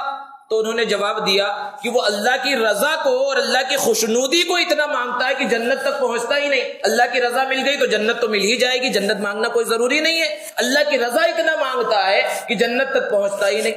اور جہنم سے پناہ نہیں چاہتا. اس کے بارے میں جواب دیا کہ اس کے دل کے اندر اللہ کا خوف، اللہ کی ناراضگی کا ڈر اتنا زیادہ ہے کہ بس اللہ کی ناراضگی سے پناہ چاہتا ہے کہ جہنم سے پناہ چاہے وہاں تک پہنچتا ہی نہیں. اور بغیر رکوع سجدے کے نماز پڑھتا ہے، تو جنازے کی نماز بغیر رکوع سجدے کی ہے تو جنازے کی نماز پڑھتا ہے. تو اس انداز میں انہوں نے تعویل کر لی. تو بدگمانیوں سے بچنے کا طریقہ یہ ہے کہ ہم تعویل کر لیں دوسروں کے بارے میں. لیکن آج معاملہ اتنا آگے بڑھ گیا ہے کہ بس کسی سے بدگمانی ہو گئی، نہ کسی انداز میں تحقیق کی جاتی ہے، نہ اس کے اندر ذرہ برابر لوگوں سے معلومات کیا جاتا ہے. بس ہمیں جو کرنا ہے وہ آگے کر گزرتے ہیں. وہ تو قیامت کے دن پتا چلے گا جب اللہ رب العزت کا دربار لگے گا، اور وہاں پر جب سوال کیا جائے گا کہ تم نے فلاں کے بارے میں ایسا سوچا تھا، فلاں کے بارے میں ایسا سوچا تھا، بتاؤ تمہارے پاس کیا دلیل تھی. اور وہاں جب دلیل نہ دے سکیں گے تو اس کا اندازہ ہوگا کہ سورہ حجرات میں جب اللہ نے بیان فرما دیا کہ ان بدگمانیوں سے بچو، کیونکہ ان بعض الظن اسم، یہ بدگمانیوں میں سے بہت سی چیزیں گناہ ہوتی ہیں اور اللہ نے اس سے بچنے کا حکم دیا ہے. تو یہ بدگمانی بہت بڑا گناہ ہے، جیسے بد زبانی بہت بڑا گناہ ہے، بدگمانی بھی بہت بڑا گناہ ہے. اور تیسری چیز ہے بد نگاہی، آنکھوں کا غلط استعمال. قرآن مجید میں اللہ رب العزت نے ارشاد فرمایا قل للمؤمنین یغضوا من ابصارهم ویحفظوا فروجهم، کہ نبی صلی اللہ علیہ وسلم کہہ دیجئے مسلمان مردوں سے کہ وہ اپنی نگاہوں کو نیچی رکھیں اور اپنی شرمگاہوں کی حفاظت کریں۔ اور آگے فرمایا وَقُلْ لِلْمُؤْمِنَاتِ يَغْضُضْنَ مِنْ أَبْصَارِهِنَّ وَيَحْفَظْنَ فُرُوجَهُنَّ کہ مومنہ عورتوں سے کہہ دیجئے کہ وہ بھی اپنی نگاہوں کو نیچی رکھیں اور اپنی شرمگاہوں کی حفاظت کریں۔ نگاہوں کو نیچی رکھنا یہ فرض ہے، نگاہوں کی حفاظت کرنا یہ فرض ہے۔ آنکھ اللہ رب العزت کی بہت بڑی نعمت ہے، اور بد نگاہی اور آنکھوں کا غلط استعمال یہ گناہ کبیرہ ہے۔ اسی لیے فرمایا نبی کریم صلی اللہ علیہ وسلم نے کہ نگاہ ابلیس کے تیروں میں سے سب سے خطرناک تیر ہے، اور یہ نگاہ ہے جو زنا تک انسان کو پہنچانے والی ہے۔ انسان کی جو آنکھ ہے اس کو اس انداز میں سمجھا جا سکتا ہے جیسے کہ کیمرہ ہے آج کے زمانے میں، اور کیمرہ کیا کام کرتا ہے کہ مختلف چیزوں کی تصویریں لے رہا ہے، اور وہ تصویریں اس کیمرے کی میموری کے اندر جمع ہو رہی ہیں، وہ کیمرہ ہو یا موبائل کا کیمرہ ہو، کوئی سا بھی ہو، تو اس کی میموری کے اندر جمع ہو رہی ہیں، یا جو بھی اس کی ہارڈ ڈسک وغیرہ سب میں وہ تصویریں جمع ہوتے جا رہی ہیں۔ ایسا نہیں ہے کہ صرف ایک طرح کی تصویریں، کئی جانداروں کی تصویریں لی جا رہی ہیں، کئی بے جان چیزوں کی، کہیں پانی کی، کہیں درخت کی، کہیں آسمان کی، کہیں کسی چیز کی۔ تو وہ کیمرہ مختلف چیزوں کو اپنی آنکھ کے ذریعے، یعنی اس کا جو فلیش ہے یا جو بھی چیز ہے اس سے اس کو کیچ کر رہا ہے اور اندر میموری کے اندر جمع کرتا جا رہا ہے مختلف چیزیں۔ لیکن آنکھ جو ہے یہ بھی بالکل کیمرے کی طرح ہر چیز کو، جس چیز کو دیکھا ذہن میں جمع کرتی ہے، جو چیز بھی بندے نے دیکھ رکھی ہے اس کے ذہن میں جمع ہے، جب بھی وہ موقع آتا ہے وہ چیز، وہ تصویر فوراً ذہن میں آ جاتی ہے۔ جیسے کہ ہم نے کوئی تصویر کھینچ رکھی ہے، کسی کو بتانا ہے، فوراً موبائل کھول کر بتا دیا کہ یہ دیکھو تصویر ہے، موجود ہے، وہاں سے میموری سے نکلی اور باہر فوراً جو ہے آ گئی اور لوگوں کے سامنے آ گئی۔ ہمارا جو یہ آنکھ کا نظام ہے یہ بالکل اسی طرح کام کرتا ہے کہ ساری چیزوں کی تصویریں دماغ کے اندر محفوظ کر رہا ہے، اور جب ضرورت پڑتی ہے وہ چیز آ جاتی ہے۔ لیکن کیمرے میں اور اس نگاہ کے اندر ایک بنیادی فرق ہے کہ کیمرے کے اندر جتنی چاہے تصویریں جمع ہو جائیں، اس میموری پر اور اس ہارڈ ڈسک پر کوئی اثر نہیں ہوتا۔ ایسا نہیں ہے کہ وہ چاند کی تصویر لے گا تو اس کے اندر کچھ الگ انداز میں اثر پڑے گا، سورج کی تصویر لے گا تو الگ انداز میں اثر پڑے گا، کچھ اثر نہیں پڑتا، سب ایک جیسے انداز میں جمع ہوتی ہیں۔ لیکن انسان جن چیزوں کو دیکھتا ہے اور جن چیزوں کی تصویریں وہ اپنے ذہن میں محفوظ کرتا ہے، ہر چیز کا انسان کے پورے جسم پر الگ انداز میں اثر پڑتا ہے۔ سفر کر رہا تھا، راستے میں ایکسیڈنٹ دیکھا تو وہ ایکسیڈنٹ کی جو تصویر اس کے دل و دماغ میں محفوظ ہوئی تو بدن کے اندر کپ کپی طاری ہوتی ہے، خون دیکھ کر ایک عجیب طرح کا احساس ہوتا ہے۔ کسی کمزور کو پٹتے ہوئے دیکھا کہ خامخواہ لوگ اس کے اوپر ظلم ڈھا رہے تھے، تو یہ تصویر جو ذہن کے اندر آئی تو ایسا نہیں کہ بس ذہن میں جمع ہو گئی، بلکہ اس کا ایک الگ انداز میں کہ مظلوم کے اوپر خامخواہ ظلم کیا جا رہا ہے، یہ چیز اس کے دل و دماغ میں بیٹھتی ہے اور پورے بدن کے اوپر اثر انداز ہوتی ہے۔ اچانک سانپ کو دیکھ لیا تو وہ سانپ کی تصویر دماغ کے اندر گئی، دماغ کی میموری کے اندر محفوظ ہوئی، اور ایسا نہیں ہے کہ اس کے بدن پر اثر نہیں ہوا، رونگٹے کھڑے ہو جائیں گے، خوف پیدا ہوگا۔ اللہ والوں کو دیکھا، نیک لوگوں کو دیکھا تو اچھا اثر اس کے دل و دماغ کے اندر پیدا ہوتا ہے۔ والدین کو محبت کی نگاہ سے دیکھا، والدین نے اچھے انداز میں بلایا تو یہ جو کیفیت ہے یہ ایک الگ انداز میں جو ہے پیدا ہوتی ہے۔ کسی دشمن کو دیکھا تو اس کی کیفیت، یعنی ہر چیز کا پورے بدن کے اوپر اثر ہوتا ہے۔ یہ بڑا فرق ہے کیمرے میں اور آنکھ کے اندر۔ تو جو بدنگاہی ہوگی اور غلط چیزوں کو جو دیکھا جائے گا اور وہ تصویریں ہمارے دماغ کے میموری کے اندر جو محفوظ ہوں گی تو ایسا نہیں کہ ہمارے بدن پر اثر نہیں ہوگا، بہت زیادہ اثر ہوگا۔ انسان بے سکون ہو جائے گا، پریشان ہو جائے گا، اس کی زندگی سے سکون نکل جائے گا، وہ غلط کاموں کی طرف مائل ہوگا، غلط چیزوں کی طرف مائل ہوگا، کیونکہ اس کا اثر اس کے دماغ کی وجہ سے، دماغ سے پورے بدن کے اوپر ہوگا۔ تو یہ بدنگاہی بہت خطرناک چیز ہے، اور آج یہ معاشرے کے اندر بڑھتی جا رہی ہے کہ ہر جگہ پر یہ بدنگاہی کا گناہ ہے، اور اس کے بارے میں کہا جاتا ہے کہ ایسا گناہ ہے کہ کیا چھوٹے، کیا بڑے، کیا بوڑھے، کوئی بھی اس گناہ سے محفوظ نہیں ہے۔ یہ زنا کی سیڑھیوں میں سے سب سے پہلی سیڑھی ہے، اور زنا کے دواعی یعنی اس طرف پہنچانے والی چیزوں میں سب سے پہلی چیز ہے۔ لیکن زنا ایسا گناہ ہے جس تک ہر کوئی نہیں پہنچ سکتا، کیونکہ اس کے لیے حالات کا سازگار ہونا، ماحول کا سازگار ہونا، اور جگہ کا جو ہے ملنا، اور بہت ساری چیزیں ہیں، اور پھر اس کے لیے انسان کا جو ہے طاقتور ہونا، جوان ہونا، بہت ساری شرطیں۔ لیکن علماء نے بیان فرمایا کہ بدنگاہی کے لیے تو کسی چیز کی ضرورت نہیں ہے، اس کے لیے نہ ماحول کی ضرورت ہے، نہ حالات کی ضرورت ہے، نہ جگہ کی ضرورت ہے، ہر جگہ پر بدنگاہی ہو سکتی ہے۔ اور آج دنیا کے اندر بے حیائی اور فحاشی اور عریانیت کے عام ہونے کی وجہ سے انسان ان گناہوں سے کہیں بھی بچنے کی کوشش نہیں کر رہا ہے. ہر جگہ پر بدگمانی ہو رہی ہے، بدنگاہی ہو رہی ہے، بدزبانی ہو رہی ہے، یہ سب چیزیں ہر جگہ کے اوپر ہو رہی ہیں. تو کیا ان گناہوں سے اور خاص طور سے اس بدنگاہی سے بچنے کا کوئی راستہ نہیں ہے؟ سب سے بڑا راستہ اور سب سے بڑا علاج بدنگاہی سے بچنے کا انسان کا ارادہ ہے کہ انسان اگر حوصلہ کرے، ارادہ کرے، تو اس کی زبان پر کبھی یہ الفاظ نہیں آئیں گے کہ بھئی آج نگاہوں کی حفاظت کرنا تو آسان نہیں ہے، آج تو بہت مشکل ہو گیا، بھئی دکان پہ چلے جاؤ، ہوٹل میں چلے جاؤ، فلاں جگہ چلے جاؤ، کہیں بھی نگاہ محفوظ نہیں ہے. یہ الفاظ اس کی زبان پر نہیں آئیں گے اگر وہ ہمت کر لے، حوصلہ کر لے. اور اگر ہمت نہ کرے، اس گناہ سے بچنے کی فکر ہی نہ کرے، حوصلہ ہی نہ کرے، تو کبھی بھی اس گناہ سے نہیں بچ سکتا. علامہ یافعی رحمۃ اللہ علیہ نے اپنی کتاب الترغیب والترہیب میں ایک واقعہ لکھا کہ ایک شخص کی کرانے کی دکان تھی. اس کی دکان پر اس کا بیٹا جو نوجوان تھا وہ بھی بیٹھتا تھا. اس نوجوان کے ایک دوست نے اس سے ملاقات کی اور اس سے کہا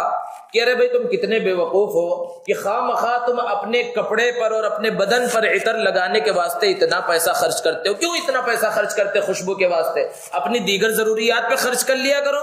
عطر پہ کوئی ایسی چیز ہے کہ اس پہ اتنا پیسہ خرچ کیا جائے؟ ہمیشہ تم جہاں سے گزرتے ہو مشک اور عنبر کی خوشبو پھیل جاتی ہے، کیوں اتنا پیسہ خرچ کرتے ہو؟ تو اس نوجوان نے کہا کہ قسم خدا کی آج تک میں نے 1 روپے کا عطر نہیں خریدا، آج تک میں نے اپنے جسم پر، اپنے کپڑوں پر خوشبو لگائی ہی نہیں، عطر لگایا ہی نہیں. اب تو وہ سامنے والا نوجوان اور پریشان ہو گیا. اب اس نے کہا اچھا تو پھر تمہارے جسم سے ہمیشہ خوشبو آتے رہتی ہے، تمہارے کپڑوں سے جو ہے اتنی قیمتی خوشبو آتی ہے کہ میں نے تو ایسی قیمتی خوشبو کہیں سونگھی ہی نہیں، ذرا مجھے بھی بتاؤ وجہ کیا ہے؟ تو اس نے کہا نہیں، یہ راز کی بات ہے، یہ بتانے والی بات نہیں ہے. انسان کی یہ صفت ہے کہ الانسان حریص فیما منع، جس چیز سے روک دیا جائے اس کی طرف ضرور بڑھتا ہے. اگر پہلے ہی راز کی بات نہ بولتا تو شاید نہ پوچھتا، لیکن جب بول دیا کہ راز کی بات تو اب دوست جگری دوست پیچھے لگ گیا کہ نہیں اب بتاؤ. تو آخر مجبور ہو کر اس کو بتانا پڑا اور اس نوجوان نے بتلایا کہ میرے بدن سے اور میرے کپڑوں سے خوشبو کیوں آتی ہے. کہ میں اپنی دکان پر والد صاحب کے ساتھ موجود تھا، ایک بوڑھی عورت سامان لینے کے واسطے آئی اور اس نے سامان لیا اور پھر اس کے بعد کہا کہ پیسے میں لے کر نہیں آئی ہوں، اپنے اس بچے کو بھیج دو، وہ میرے گھر آئے اور وہاں سے پیسے لے کر آ جائے، میں پیسے بھول کر آ گئی ہوں. تو میرے والد صاحب نے مجھے بھیج دیا اور جب میں وہاں پر پہنچا تو دیکھا کہ قیمتی اور بڑا عالیشان گھر ہے اور وہ بوڑھی عورت کہیں نظر نہیں آ رہی. جیسے ہی میں گھر کے اندر پہنچا تو ایک خوبصورت کمرہ ہے اور عالیشان وہاں پر محل کے جیسا بالکل تخت لگا ہوا ہے اور وہاں پر ایک خوبصورت لڑکی ہے. اس نے میرے ہاتھ کو پکڑ لیا اور مجھ سے زبردستی کرنے کی کوشش کرنے لگی. اب میں نے بچنے کی بہت زیادہ کوشش کی، ادھر ادھر ہاتھ پیر مارتا رہا لیکن میں بچ نہ سکا. تو پھر میں نے سوچا کہ کس طرح اس گناہ سے بچنے کی کوشش کروں. اب ذرا تصور کیجئے کہ اگر انسان ارادہ نہ کرے گناہ سے بچنے کا تو پھر گناہ میں ملوث ہونا بہت آسان ہے، اور اگر ارادہ کر لے اللہ رب العزت راستے پیدا فرماتے ہیں، آسانیاں کر دیتے ہیں اس کے واسطے. اب اس نے سوچنا شروع کیا تو پھر اس عورت سے کہا کہ مجھے قضاء حاجت کی ضرورت محسوس ہو رہی، مجھے واش روم جانا ہے. اب اس لڑکی نے فوراً اپنی خادماؤں سے اور نوکرانیوں سے کہا کہ بیت الخلاء کو اچھے سے صاف کر دو. اس زمانے میں آج کی طرح فلش وغیرہ تو تھے نہیں، جلدی صاف کیا گیا اور اس کو بھیجا گیا وہاں. اب اس نے جب اس کے اندر قدم رکھا، قضاء حاجت کی اور اپنی ہی نجاست اور ناپاکی کو اپنے پورے کپڑوں پر، پورے بدن کے اوپر لگا لیا. بچنے کی یہی شکل اسے نظر آئی اور پھر اس کے بعد اس لڑکی کے سامنے آ گیا. اب اس لڑکی نے جب اس گندگی کی حالت میں اور اس نجاست کی حالت میں اس نوجوان کو دیکھا تو فوراً ہی دھکے مار کر جو ہے گھر سے باہر نکلوا دیا. اس نوجوان نے کہا کہ میرے جیب میں 1 درہم تھا، میں دکان پر گیا اور ایک صابن کی ایک ٹکیا خریدی اور پھر نہر میں چلا گیا اور نہر میں نے اپنے کپڑوں کو بھی صاف کیا اور خود پوری جو نجاست لگی ہوئی تھی اس کو بھی میں نے اس صابن کے ذریعے دھو لیا اور پھر جس طرح عام دن گزرتا ہے گزر گیا. اور جب میں رات میں لیٹا سونے کے واسطے تو میں نے خواب میں دیکھا کہ کچھ لوگ آئے ہیں جو بڑے بڑی قیمتی شیشیاں عطر کی لیے ہوئے ہیں، انہوں نے ان شیشیوں میں سے عطر نکالا اور میرے بدن پر اور میرے کپڑوں کے اوپر مل دیا. جب میری آنکھ کھلی تو میرے بدن سے خوشبو آ رہی تھی اور میرے کپڑوں سے خوشبو آ رہی تھی اور وہ خوشبو اس زمانے سے اب تک اسی طرح چل رہی ہے. لوگ سمجھتے ہیں کہ میں بڑی قیمتی عطر اور بڑی قیمتی خوشبو باہر سے اور ادھر ادھر سے منگاتا ہوں اور اس پر کافی پیسہ خرچ کرتا ہوں. ایسی کوئی بات نہیں. تو کہنے کا مقصد یہ ہے کہ اس نوجوان نے گناہ سے بچنے کی کوشش کی، اللہ نے راستے آسان فرما دیے. ورنہ گناہ سے بچنا بہت مشکل. آج تو گناہ کے ماحول کو تلاش کیا جاتا ہے, وہاں تو گناہ کا ماحول مل رہا ہے, حالات ہیں سازگار, پھر انسان بچنے کی کوشش کر رہا ہے. تو اللہ نے آسانیاں پیدا فرمائی. ہم نے سنا حضرت یوسف علیہ السلام کے واقعے کو, قرآن نے اس کو بیان کیا کہ زلیخا نے جب گناہ کی دعوت دی, حضرت یوسف علیہ السلام کے دل میں بھی گناہ کا خیال پیدا ہوا, اور زلیخا کے دل میں تو گناہ کا خیال ہے ہی ہے. دروازے سارے بند ہیں محل کے. اب وہاں پر زلیخا گناہ کی دعوت دے رہی ہے, زبردستی کر رہی ہے. اب یہ سوچ کر بیٹھ جائے کہ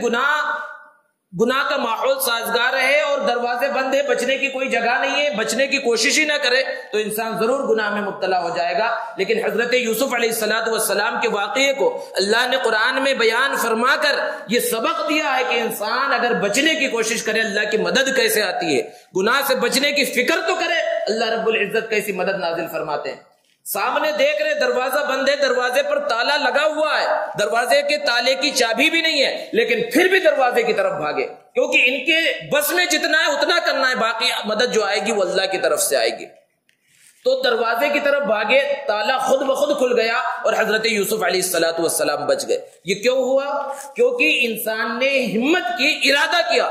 تو بدنگاہی سے بچنے کے لیے ارادہ سب سے زیادہ ضروری ہے, اور یہ اتنا بڑا گناہ ہے. اللہ کے رسول صلی اللہ علیہ وسلم نے فرمایا لعن اللہ الناظر والمنظور الیہ, کہ اللہ کی لعنت ہے دیکھنے والے پر بھی اور جس کو دیکھا جا رہا ہے اس پر بھی. صحابہ نے عرض کیا اللہ کے رسول دیکھنے والے پر لعنت ہے, یہ بات تو سمجھ میں آتی ہے, لیکن جس کو دیکھا جا رہا ہے, جہاں بد نظری کی جا رہی ہے, اس کے اوپر بھلا کیوں لعنت؟ آپ صلی اللہ علیہ وسلم نے ارشاد فرمایا کہ اگر وہ اس طرح بے پردہ ہو کر باہر نہ نکلے بن صبر کر, اور لوگوں کو دیکھنے کا موقع ہی نہ ملے, تو وہ یہ گناہوں کے اندر مبتلا ہی نہ ہو. تو لعنت فرمائی نبی کریم صلی اللہ علیہ وسلم نے. اور لعنت کسے کہتے ہیں؟ بعد عن الرحمہ, رحمت سے دوری. اللہ کی لعنت کا مطلب اللہ کی رحمت سے انسان دور ہو رہا ہے. تو اس بدنگاہی کے گناہ کے اندر جب انسان مبتلا ہے تو خود ہر انسان اپنا محاسبہ کرے کہ وہ اللہ کی رحمت سے دور ہو رہا ہے, کیونکہ ساری دنیا کی بات جھوٹی ہو سکتی ہے اور پیارے آقا نبی کریم صلی اللہ علیہ وسلم کے زبان مبارک سے نکلے ہوئے کلمات کبھی جھوٹ نہیں ہو سکتے. اللہ کے رسول صلی اللہ علیہ وسلم نے فرمایا لعن اللہ, کہ اللہ کی لعنت برستی ہے, اللہ اپنی رحمت سے ایسے شخص کو دور کر دیتا. نبی کریم صلی اللہ علیہ وسلم تشریف فرما ہے, ازواج مطہرات میں سے 2 وہاں پر موجود ہیں. اتنے میں ایک نابینا صحابی حضرت عبداللہ ابن ام مکتوم رضی اللہ تعالی عنہ تشریف لائے. اللہ کے رسول صلی اللہ علیہ وسلم نے اپنی بیویوں سے کہا کہ فلاں صحابی آ رہے ہیں, ان سے پردہ کرو. تو آپ صلی اللہ علیہ وسلم کی بیویوں نے جو امہات المؤمنین ہیں انہوں نے کہا اللہ کے رسول ان کی تو آنکھ ہی نہیں ہے, یہ نابینا ہیں, یہ دیکھ ہی نہیں سکتے, ان سے پردے کی کیا ضرورت ہے. آپ صلی اللہ علیہ وسلم نے سخت انداز میں تنبیہ کی اور ارشاد فرمایا افعمیابان انتما, کہ یہ اندھے ہیں, یہ نابینا ہیں, یہ نہیں دیکھ سکتے, تو کیا تم دونوں بھی اندھی ہو گئی ہو؟ جو عربی گرامر کو تھوڑا بھی جانتے ہیں وہ سمجھ سکتے ہیں کہ کتنے سخت الفاظ ہیں. افعمیابان انتما, کیا تم دونوں اندھی ہو گئی ہو؟ اللہ کے رسول صلی اللہ علیہ وسلم رحمت للعالمین ہے, اپنی ازواج سے کتنی محبت کرتے تھے, اور وہ امہات المؤمنین, دنیا کی ساری عورتوں سے بڑا مقام و مرتبہ ان کا ہے. انہیں اتنے سخت انداز میں ارشاد فرمانا اس بات کی دلیل ہے کہ یہ بدنگاہی کتنی خطرناک چیز ہے. اللہ کے رسول صلی اللہ علیہ وسلم سے کتنے قریب ہیں ازواج مطہرات, اس کے باوجود بھی انہیں اس انداز میں بات کی جا رہی ہے. اس سے یہ بات سمجھ میں آ رہی ہے کہ بڑی خطرناک چیز ہے. جیسے کہ حضرت اورنگزیب عالمگیر رحمت اللہ علیہ جو ہندوستان کے بادشاہ تھے اور نیک بادشاہ تھے, ان کا انصاف اور عدل بہت مشہور تھا. ایک مرتبہ 2 آدمیوں نے ایک ہی طرح کا گناہ کیا, ایک ہی طرح کا جرم کیا. انہوں نے ان میں سے ایک کو بلایا اور جلاد کو حکم دیا کہ اس کو کوڑے مارے جائیں. ایک ہی طرح کا جرم ہے, ایک کو کوڑے کی سزا دی اور دوسرے کو صرف گھور کے چھوڑ دیا, صرف گھورا اور چھوڑ دیا, یعنی کوئی سزا ہی نہیں دی. تو مجلس میں جو لوگ موجود تھے اس میں سے ایک شخص نے کہا کہ حضرت میں تو آج تک آپ کو بہت بڑا عادل بادشاہ سمجھتا تھا, انصاف کرنے والا بادشاہ سمجھتا تھا, لیکن آج آپ کے اس عمل کی وجہ سے جو کچھ اعتقاد آپ کا تھا وہ سب میرے دل و دماغ سے نکل گیا اور میں سمجھ گیا کہ آپ انصاف کرنے والے نہیں ہیں. بادشاہ نے پوچھا وہ کیوں؟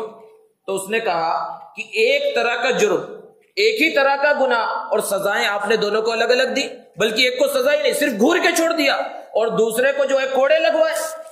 تو بادشاہ نے کہا کہ اچھا یہ تمہیں اگر ناانصافی نظر آ رہی ہے تو دونوں کے گھر پہ جاؤ اور جا کر دیکھو کہ یہ دونوں چلے گئے ہیں، اب اپنے گھر پہ کس حال میں ہیں۔ تو یہ شخص گیا اور جس کو کوڑے لگائے گئے تھے پہلے اس کے گھر پہ پہنچا تو دیکھا کہ ہنسی خوشی اپنے بیوی بچوں کے ساتھ ہے، یعنی ایسا محسوس ہی نہیں ہو رہا ہے کہ بادشاہ کے محل میں اتنے درباریوں کے سامنے، وزراء اور امراء کے اور بادشاہ کے سامنے اس پر کوڑے لگائے گئے، کچھ اثر ہی نہیں ہے، محسوس ہی نہیں ہو رہا کہ اسے سزا ملی ہے، بیوی بچوں کے ساتھ خوش ہے، مست ہے، مگن ہے۔ بڑا تعجب ہوا اس کو۔ پھر اس دوسرے شخص کے پاس گیا جس کو بادشاہ نے صرف گھور کے چھوڑ دیا تھا، اب اس کے گھر پہ پہنچا تو دیکھا کہ وہ جو ہے افسوس میں مبتلا ہے اور اس کی زبان سے یہ الفاظ نکل رہے کہ آج میرے محبوب بادشاہ نے مجھے گھور کے دیکھ لیا ہے۔ اب واپس آ کر بادشاہ سے اس واقعے کو سنایا تو اس نے کہا، بادشاہ نے اس شخص سے کہا کہ اصل بات یہی ہے کہ وہ جس کو میں نے گھور کے دیکھا وہ میرا بہت زیادہ قریبی تھا، اس کو گھور کے دیکھنا ہی اس کے لیے بہت بڑی سزا تھی، اور دوسرا شخص جس کو کوڑے مروائے گئے وہ ایک عام آدمی تھا، کوڑے سے بھی اس پر کچھ اثر نہیں ہوا۔ تو جو جتنا قریبی ہوتا ہے اس کو کم سزا بھی دی جائے تو وہ بہت زیادہ ہو جاتی ہے۔ باہر والوں سے کچھ بھی بات کر لی جائے، کچھ بھی کہہ لیا جائے، لڑائی جھگڑے ہو جاتے ہیں تو اس کا اتنا زیادہ اثر نہیں ہوتا، تھوڑی دیر لڑائی جھگڑے ہوئے پھر ختم ہو گئے۔ لیکن وہی بات اگر گھر میں کی جائے، وہی بات والد سے کوئی کہہ دے، اپنی بیوی سے کہہ دے، بیوی شوہر سے کہہ دے تو بہت بڑا مسئلہ کھڑا ہو جاتا ہے، کیونکہ قریبی جو جتنا ہے اس سے تھوڑی بات بھی سخت انداز میں کر دی جائے تو وہ ناراض ہو جاتا ہے۔ اب اللہ کے رسول صلی اللہ علیہ وسلم نے اپنی ازواج مطہرات سے جو افعم یا وانی انتما کہا کہ کیا تم دونوں بھی نابینا ہو گئی ہو، کیا تم دونوں کی بھی آنکھیں نہیں ہیں، یہ بہت سخت چیز ہے۔ اس سے اس گناہ کی قباحت سمجھ میں آتی ہے، کیونکہ یہ گناہ انسان کو زنا تک پہنچاتا ہے، اور زنا کتنا خطرناک گناہ ہے۔ اللہ رب العزت نے قرآن مجید میں اس کی سزاؤں کو بیان فرمایا کہ اگر شادی شدہ مرد زنا کرے یا شادی شدہ عورت زنا کرے تو اس کی سزا تو یہ ہے کہ اسے پتھر مار مار کر ہلاک کر دیا جائے۔ اگر اسلامی حکومت ہو، اسلامی نظام قائم ہو تو وہاں ایسے شادی شدہ مرد اور عورت کی سزا یہ ہے کہ انہیں بیچ جگہ پر کھڑا کیا جائے، لوگ جمع ہو اور پتھر مار مار کر انہیں ہلاک کر دیا جائے، اس وقت تک پتھر برسائے جائیں جب تک کہ وہ ہلاک نہ ہو جائیں۔ اتنی سخت سزا ہے، یہ ظلم نہیں ہے، یہ معاشرے کو سدھارنے کا طریقہ ہے۔ ہندوستان کے اندر اور ہمارے ملک کے اندر جو اس طرح ریپ کا ماحول ہے اور ایک لمبے زمانے سے مستقل چل رہا ہے، اور اس کے بارے میں طرح طرح کے احتجاج ہوتے ہیں، پھر تھوڑے دنوں کے بعد نیوز آتی ہے، بلکہ اخبارات اٹھا کر دیکھیں کوئی دن ایسا خالی نہیں ہوتا جس میں ریپ کی خبر نہ ملتی ہو آپ کو، ہر علاقے میں، ہر شہر کے اندر۔ وجہ کیا ہے؟ کیونکہ اس کی کڑی سزا نہیں ہے۔ ایک مرتبہ اسلامی سزائیں نافذ کر کے دیکھے، بیچ چوراہوں پر انہیں پھانسی دے کر دیکھا جائے، پھر اس کے بعد کس طرح جو ہے سزائیں دینے کا موقع ہی نہیں آئے گا، یہ جرم ہی سرے سے ختم ہو جائے گا۔ تو شادی شدہ مرد اور عورتوں کے واسطے اتنی خطرناک سزا اللہ کے رسول صلی اللہ علیہ وسلم نے بیان فرمائی،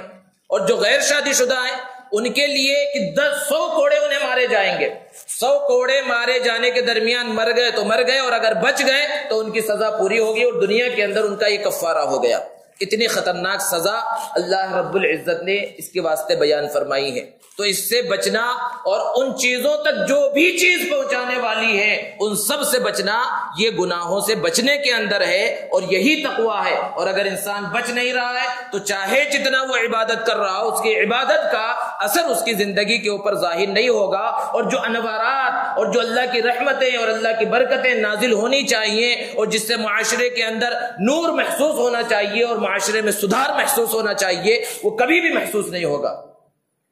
علامہ یافعی نے اس واقعے کے بعد اور ایک واقعہ اسی طرح لکھا کہ ایک شخص تھا جس کا کام ہی تھا بدکاری کے اندر مبتلا ہونا، اور اس کے لیے وہ کافی پیسے خرچ کرتا تھا، ادھر ادھر کے چکر لگاتا تھا، پیسے خرچ کرتا تھا زنا کے واسطے، جیسے کہ آج کل بھی بہت سے لوگ کرتے ہیں، پیسے دے کر جو ہے غلط کام کرتے ہیں۔ تو اس کا معمول ایسے ہی تھا۔ اسی زمانے میں ایک عورت تھی جو بہت غریب تھی اور جس کے 3 چھوٹے چھوٹے بچے تھے، اس کے پاس کھانے پینے کے واسطے کچھ بھی نہیں بچا، بچے بھوک سے تڑپ رہے ہیں، کھانے پینے کا کچھ بھی انتظام اس کے پاس نہیں ہے۔ اب اپنے بچوں کی جان اور زندگی کس طرح بچائی، یہ سوچتے ہوئے عورت نے جو ہے قیمتی کپڑا پہنا اور باہر نکلی کہ کہیں سے کچھ پیسوں کا انتظام کرے۔ اتفاق سے یہ آدمی، یہ نوجوان اسے ملا۔ اس نوجوان کے سامنے اپنی پریشانی کا اظہار کیا کہ میرے 3 معصوم چھوٹے چھوٹے بچے ہیں، گھر میں کھانے پینے کے واسطے کچھ نہیں ہے، فقر و فاقہ ہے، تم کچھ مدد کر دو. تو اس نے، وہ تو انہی مواقع کی تلاش میں رہتا تھا، فوراً ہی پیسہ دے دیا اور شرط رکھ دی کہ تم میرے ساتھ بدکاری کرو. اب یہ نیک عورت تھی، اس نے کہا کہ اے بندے اللہ سے ڈر، میں ایسی عورت نہیں ہوں، میں تو اپنے بچوں کے پیٹ بھرنے کے واسطے باہر نکلی ہوں. تو اس کے دل کے اوپر اثر ہوا اور اس نے کہا جا ٹھیک ہے، میں نے پیسے ویسے ہی مفت میں دے دیے.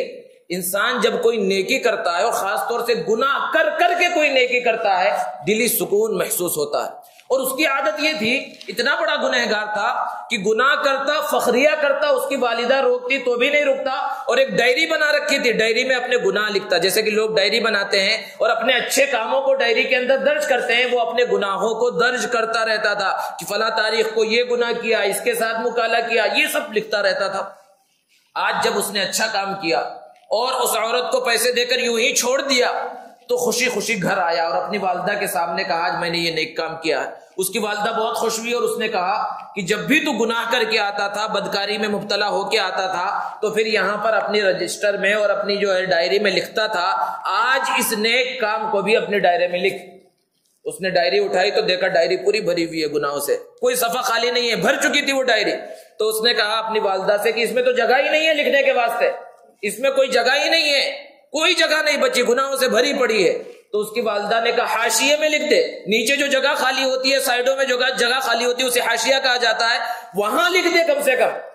اب اس نے والدہ کی بات کو مان کر باریک انداز میں نیچے حاشیے میں جو چھوٹی سی جگہ باریک تھی، وہاں پر اس نیک کام کو لکھ دیا کہ آج میں نے یہ نیک کام کیا ہے. اب جب رات میں سویا، تو رات میں جب سویا تو ایک خوشی کا احساس ہے اس کے دل و دماغ کے اوپر، اور دل میں اس نے اللہ رب العزت سے توبہ بھی کر لی کہ اس طرح بچنے کی توفیق اسے مل جائے. اب جب صبح ہوئی، اٹھا اور پھر ڈائری کو اٹھا کر دیکھا تو پوری ڈائری صاف ہے، صرف وہی حاشیہ چمک رہا ہے. جتنا گناہ اس پہ ڈائری پر لکھا ہوا تھا، وہ گناہ کے الفاظ پورے کے پورے مٹ گئے ہیں، اور وہ حاشیہ کونے میں جو نیک کام اس نے لکھا تھا اور بدکاری سے بچ گیا تھا، بدکاری سے بچ کر اس نے زندگی گزاری تھی اور اس پر خوش ہوا تھا اور والدہ کے کہنے پر اس نے لکھ دیا تھا، وہ چمک رہا ہے، صرف وہی چیز باقی ہے. تو یہ گناہ سے بچ جانا، زنا سے بچ جانا بہت بڑی چیز ہے، اور بچ جانے کے بعد جو خوشی کا احساس ہوتا ہے اس کا تو تصور نہیں کیا جا سکتا، اور اللہ رب العزت اس کی وجہ سے جو مقامات اور جو مرتبے عطا فرماتے ہیں اس کا بھی اندازہ اور تصور نہیں کیا جا سکتا. تو یہ 3 گناہ جو آج ہمارے معاشرے کے اندر بہت زیادہ رائج ہے، اور معاشرے کی اصلاح کی فکر کی جاتی ہے، جلسے جلوس منعقد کیے جاتے ہیں کہ بھئی معاشرہ کس طرح سدھر جائے، ہمارے نوجوان کس طرح سدھر جائیں، کس طرح جو ہے یہ برائیاں ختم ہو جائیں. تو معاشرے کی فکر رہتی ہے ہمیشہ ہر ایک کو. معاشرہ کہتے کسے؟ معاشرہ کیا کسی چڑیے کا نام ہے، کسی جانور کا نام ہے؟ افراد سے مل کر معاشرہ بنتا ہے، چند افراد مل جائے وہ معاشرہ بن گیا. ہم لوگ یہاں موجود ہیں، یہی ہمارا معاشرہ ہے. ہر فرد نیت کر لے گناہ سے بچنے کی، ہر فرد اپنے آپ کو سدھارنے کی نیت کر لے کہ وہ ہر گناہ سے بچے گا، اور خاص طور سے ان گناہوں سے بچے گا. معاشرہ خود بخود سدھر جائے گا، معاشرے کے اندر خود بخود سدھار آ جائے گا، معاشرے کی اصلاح خود بخود ہو جائے گی. اور اگر انسان اپنی فکر نہ کرے، اپنے بچنے کی فکر نہ کرے، دنیا بھر کی فکر کرتا رہے کہ فلاں ایسا فلاں ویسا، تو کبھی بھی نہ وہ خود سدھر سکتا ہے اور نہ معاشرے کے اندر اصلاح ہو سکتی ہے. دوستو، ان گناہوں کے اندر لوگ ہمیشہ سے مبتلا ہوتے ہوئے آ رہے ہیں، لیکن موجودہ زمانہ جو انٹرنیٹ کا زمانہ ہے، اور خاص طور پر میڈیا، اور میڈیا میں بھی سوشل میڈیا کا زمانہ ہے، ان گناہوں کے اندر بہت زیادہ کثرت واقع ہوئی ہے. میڈیا ایک ایسی چیز ہے جس کا استعمال آج کے زمانے میں بہت زیادہ ضروری ہو گیا. اور کوئی یہ بتائے، یہ کہہ دے کہ بھئی یہ میڈیا وغیرہ جو استعمال کرنا اور یہ دیکھنا دکھانا یہ سب چیزیں ناجائز ہیں، اور سوشل میڈیا کے اندر جو ہے نوجوانوں کا مشغول ہونا یہ ناجائز اور حرام ہے، اگر کوئی اس طرح کا فتویٰ دے تو فتویٰ آ جائے تو بھی لوگ بچنے والے نہیں ہیں، کیونکہ یہ اتنا زیادہ پھیل گیا ہے کہ اب اس سے روکنا محال ہو گیا. میڈیا کہتے کسے ہیں؟ اپنی بات کو کسی دوسرے تک پہنچانا. اور اللہ کے رسول صلی اللہ علیہ وسلم کی یہ سنت رہی ہے کہ کم وقت میں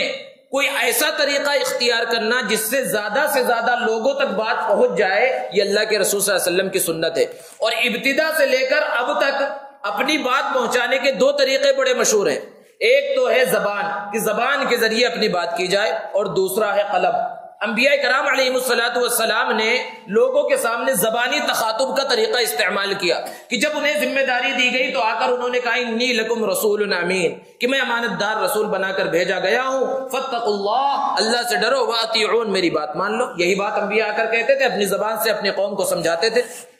نبی صلی اللہ علیہ وسلم نے بھی یہی کیا کہ سب سے پہلے صفا پہاڑی پر چڑھ گئے، لوگوں کو جمع کیا اور ان سے کہا قولوا لا الہ الا اللہ، لا الہ الا اللہ کہہ لو، تم لوگ کامیاب ہو جاؤ گے۔ اس سے آگے بڑھ کر اللہ کے رسول صلی اللہ علیہ وسلم ایک ایک کے پاس گئے اور ایسے ذرائع اختیار کرتے تھے کہ زیادہ لوگوں تک آپ پہنچ سکے، آپ کی بات زیادہ لوگوں تک پہنچ سکے۔ اس کے لیے آپ مکہ کے بازاروں کو بھی استعمال کرتے تھے، حالانکہ بازاروں میں بہت ساری خرابیاں ہوتی تھی، لیکن ان سے بچ کر بازاروں میں جو لوگ ملتے تھے، کیونکہ مختلف جگہ کے لوگ اکٹھے مل جاتے تھے، آپ انہیں دین کی دعوت دیتے تھے۔ آپ اپنی بات کو پہنچانے کے واسطے حج کو استعمال کرتے تھے کہ حج میں لوگ دنیا کے کونے کونے اور چپے چپے سے آتے تھے، تو وہاں پر اپنی بات لوگوں کے سامنے رکھتے تھے، اور حج میں ہی اللہ کے رسول نے دعوت دی تھی، جس کی وجہ سے مدینے میں اسلام پہنچا اور انصار تیار ہوئے، انہوں نے اللہ کے رسول صلی اللہ علیہ وسلم کو دعوت دی اور آپ صلی اللہ علیہ وسلم مدینہ المنورہ تشریف لے گئے اور وہ اسلام کا مضبوط قلعہ بن گیا، وہاں سے پوری دنیا میں اسلام پھیل گیا۔ تو آپ نے یہ ذرائع اختیار کیے، لیکن یہ سب ایسے ذرائع تھے جو زبانی تھے اور جس سے وہاں کے لوگوں تک بات پہنچ سکتی تھی۔ دنیا تو بہت بڑی تھی، صرف وہ جزیرۃ العرب ہی جو ہے پوری دنیا تو نہیں تھی، اور اسلام کا پیغام صرف جزیرۃ العرب کے لیے نہیں آیا تھا، پوری دنیا کے لیے آیا تھا اور ان تک پیغام پہنچانا تھا۔ تو صلح حدیبیہ کے بعد جب مکہ والوں سے، کفار مکہ سے یہ شرط لگا دی گئی کہ اب دونوں کے درمیان 10 سال تک لڑائی نہیں ہوگی، تو اللہ کے رسول صلی اللہ علیہ وسلم نے اب قلم کا استعمال کیا اور خطوط لکھوائے اور بڑے بڑے بادشاہوں کے نام اسلام کی دعوت کے خط لکھے۔ اس طرح پوری دنیا کے اندر اللہ کے رسول صلی اللہ علیہ وسلم نے پیغام پہنچایا۔ تو یہ کہنے کا مقصد یہ ہے کہ کم وقت میں زیادہ لوگوں تک بات پہنچانے کا جو بھی طریقہ ہو سکتا ہے، اس کا استعمال کرنا یہ اللہ کے رسول صلی اللہ علیہ وسلم کا طریقہ ہے، اور اسی کو ذریعہ ابلاغ کہا جاتا ہے، اسی کو میڈیا کہا جاتا ہے۔ اور آج ہمارے زمانے میں جو میڈیا ہے وہ 3 طرح کا ہے، کہ پرنٹ میڈیا ہے کہ اخبارات کے ذریعے، جرائد اور رسالوں کے ذریعے اور کتابوں کے ذریعے جو بھی بات پہنچائی جائے یہ سب پرنٹ میڈیا میں آتا ہے، اور دوسرا ہے الیکٹرانک میڈیا کہ برقی آلات کے ذریعے جو بھی چیزیں چلتی ہیں، چاہے وہ انٹرنیٹ ہو، ٹی وی وغیرہ اور اس پر چینلز، یہ سب جو ہے الیکٹرانک میڈیا کے اندر آتے ہیں۔ اور ان دونوں چیزوں نے چند گزشتہ سالوں کے اندر اتنی ترقی کی ہے کہ پوری دنیا کے اندر یہ پھیل گیا اور ہر کوئی اس کو دیکھ رہا ہے، وہاں سے خبریں معلوم کر رہا ہے، نیوز معلوم کر رہا ہے، اور مسلمان ہر میدان کی طرح اس میدان میں بھی سب سے پیچھے رہ گئے۔ ہونا تو یہ چاہیے تھا کہ مسلمان سب سے آگے رہتے اور اس کے سپہ سالار بنتے اور یہ ساری چیزیں مسلمانوں کے ہاتھوں میں ہوتی، لیکن مسلمانوں کا حال یہ ہے کہ مسلمان اس کے پچھلے حصے میں بھی شامل نہیں ہے، اور عالمی میڈیا، پوری دنیا کا جو میڈیا ہے وہ یہودیوں کے کنٹرول میں آ گیا، اور ہمارے ملک کا جو میڈیا ہے وہ ایسی سنگھی ذہنیت اور ہندوتو والی جو ذہنیت کہی جا سکتی ہے ان کے قبضے میں آ گیا، اور وہ جو چاہتے ہیں دکھاتے ہیں، کیونکہ یہ ون وے ہے، آپ کچھ نہیں کہہ سکتے، آپ صرف ٹی وی کے سامنے بیٹھے ہوئے ہیں، جو بھی ڈیبیٹ ہو رہی ہے، کبھی طلاق کے بارے میں کی جائے گی، کبھی حلالے کے بارے میں کی جائے گی، کبھی عورتوں پر ظلم کے بارے میں کی جائے گی، اسلام کے خلاف جو ہے پروپیگنڈا کیا جائے گا، آپ چاہتے ہوئے کچھ نہیں کر سکتے ہیں۔ وہاں وہ اینکر بیٹھا، چاہے جیسا چلاتا رہے، چاہے جو بولتا رہے، آپ کو صرف سننا ہے، کیونکہ آپ کے قبضے میں کچھ ہے ہی نہیں، آپ کے پاس یہ طاقت ہی نہیں ہے۔ تو یہ میڈیا جو ہے اس انداز میں کام کر رہا ہے، پوری دنیا میں پھیل گیا۔ لیکن اور ایک میڈیا ہے جسے سوشل میڈیا کہا جاتا ہے، سماجی رابطے کا جو ذریعہ ہے، اور جس نے گزشتہ 10-15 سالوں کے اندر بہت تیزی سے ترقی کی کہ ہر انسان کے پاس پہنچ گیا۔ اور سوشل میڈیا ایسی چیز ہے جو صرف ون وے نہیں ہے، یک طرفہ نہیں ہے، اس میں آپ بھی اپنی بات رکھ سکتے ہیں۔ کہیں پر کوئی بات کی جا رہی ہے، آپ بھی اس پلیٹ فارم پر جا کر وہاں پر جواب دے سکتے ہیں۔ اور سوشل میڈیا کے جو ذرائع ہیں وہ بہت سارے ہیں، جو سب سے زیادہ استعمال ہوتے ہیں، ہر ایک کی جیب کے اندر موجود ہے، واٹس ایپ ہے، فیس بک ہے، ٹویٹر ہے، اور اس طرح کی دوسری بے شمار چیزیں ہیں، اور روزانہ نئی نئی ویب سائٹیں وجود میں آ رہی ہیں جو صارفوں کو اور استعمال کرنے والوں کو طرح طرح کے لالچ دے کر اپنا جو ہے صارف اور اپنا ویورز بنانا چاہتی ہے تاکہ ان کا کاروبار بڑھے، ان کی ترقی ہو۔ اس طرح کی سائٹیں بے شمار ہیں اور اس طرح کے اپلیکیشن بہت سارے ہیں جس کو لوگ استعمال کر رہے ہیں۔ تو یہ اتنا پھیل گیا ہے، اور جس کو کہا جاتا ہے گلوبل ولیج، کہ پوری دنیا ایک گاؤں بن گئی، اور یہ حقیقت ہے کہ ایک چھیڑے گاؤں میں بیٹھا ہوا آدمی بھی پوری دنیا کی خبروں سے اسی طرح باخبر رہ سکتا ہے جیسے کہ ایک ترقی یافتہ شہر میں بیٹھا ہوا آدمی، کیونکہ اس کے پاس سوشل میڈیا ہے، اس کے پاس موبائل ہے. جس کے پاس ایک بڑا موبائل ہے اس کے جیب کے اندر پوری دنیا موجود ہے، سوشل میڈیا ہے. اب ہر شخص اس کو استعمال کر رہا ہے، بلکہ معاملہ تو یہاں تک آگے بڑھ گیا کہ ابھی بچے ہیں، چھوٹے چھوٹے بچے ہیں، 2 سال 3 سال 2.5 سال 3.5 سال 4 سال کے بچے ہیں، اور ان کے ہاتھ میں جو ہے بڑے بڑے موبائل جو ہے ہاتھ میں پکڑا دیے جا رہے ہیں. اور فخر سے جو ہے والدین بیان کر رہے ہیں ہمارا بیٹا تو جو ہے ابھی 2 سال کا ہوا ہے، 3 سال کا ہوا ہے، اور وہ تو جو ہے پاسورڈ لگا لیتا ہے اور لاک کھول لیتا ہے، اور اس میں یوٹیوب پہ جو ہے کارٹون بھی لگا لیتا ہے. فخر سے بتاتے ہیں یہ کوئی فخر کی چیز ہے، شرم سے ڈوب مرنے کی چیز ہے کہ بچوں کا بچپنا چھینا جا رہا ہے. بچوں کے کھیلنے کودنے کے دن ہے اور الیکٹرانک چیز کے اندر انہیں پھنسا دیا گیا ہے کہ سارا ذہن اور سارا دماغ جو ہے اس کے اندر لگا دے. ان کے تو دوڑنے کے کھیلنے کے دن ہے، یہ کوئی فخر کی چیز نہیں ہے. اس کے جو طبی نقصانات ہیں وہ ایک الگ چیز ہے، لیکن ذہن جو ان کا خراب ہو رہا ہے کیونکہ ایسی چیز ہے چلتے چلتے پتہ نہیں کون سی تصویر وہاں سامنے آ جائے، اور بچے کا جو دماغ ہوتا ہے خالی سلیٹ کی طرح ہوتا ہے، خالی بلیک بورڈ کی طرح ہوتا ہے، جو اس پر لکھ دیا جائے وہ جو ہے منقش ہو جاتا ہے، نقش پڑ جاتا ہے اس پر. کوئی سی بھی چیز سامنے آ گئی وہ بچے کے ذہن میں، بچے کے دماغ کے اندر محفوظ ہو جاتی ہے، چاہے وقتی طور پر وہ اس کا اظہار نہ کرے، وقتی طور پر اس کے سمجھ میں وہ بات نہ آئے، لیکن وہ چیز اس کے ذہن میں، اس کے دماغ کے اندر محفوظ ہو جاتی ہے. تو بہرحال یہ چیز اتنی زیادہ پھیل گئی ہے اور اس کے ذریعے جھوٹ اتنا زیادہ پھیلایا جا رہا ہے میڈیا کے ذریعے، چاہے وہ electronic media, print media, social media, fake news بہت زیادہ پھیلائی جا رہی ہے. اور ہمارے نوجوانوں کا، مسلمانوں کا حال کیا ہے کہ ان کے واٹس ایپ پہ، ان کے فیس بک پہ کوئی بھی چیز آئی، اور خاص طور سے جس میں اللہ کا نام لکھا ہوا ہے، محمد صلی اللہ علیہ وسلم کا نام لکھا ہوا ہے، یا دینی کوئی بات حدیث کے نام پر لکھی ہوئی ہے، یہ تو اپنا فرض سمجھتے ہیں، خود پڑھے نہ پڑھے اپنی پوری فرینڈ لسٹ میں اس کو شیئر کرنا، فارورڈ فارورڈ فارورڈ. حالانکہ پہلے ہونا یہ چاہیے تھا کہ اس کی تحقیق کرتے، جو چیز آئی ہے وہ صحیح ہے بھی نہیں ہے، حدیث کے نام پر جو آپ کے پاس بھیجا گیا حقیقت میں پیارے آقا صلی اللہ علیہ وسلم نے فرمایا ہے بھی یا نہیں ہے. کیونکہ نبی صلی اللہ علیہ وسلم کا فرمان ہے من کذب علی متعمدا فلیتبوأ مقعدہ من النار، کہ جو جان بوجھ کر میری جانب جھوٹ بات کی نسبت کرے، یعنی جو بات میں نے نہیں کہی اور کہے کہ یہ نبی نے کہی ہے، تو وہ اپنا ٹھکانہ جہنم میں بنا لے.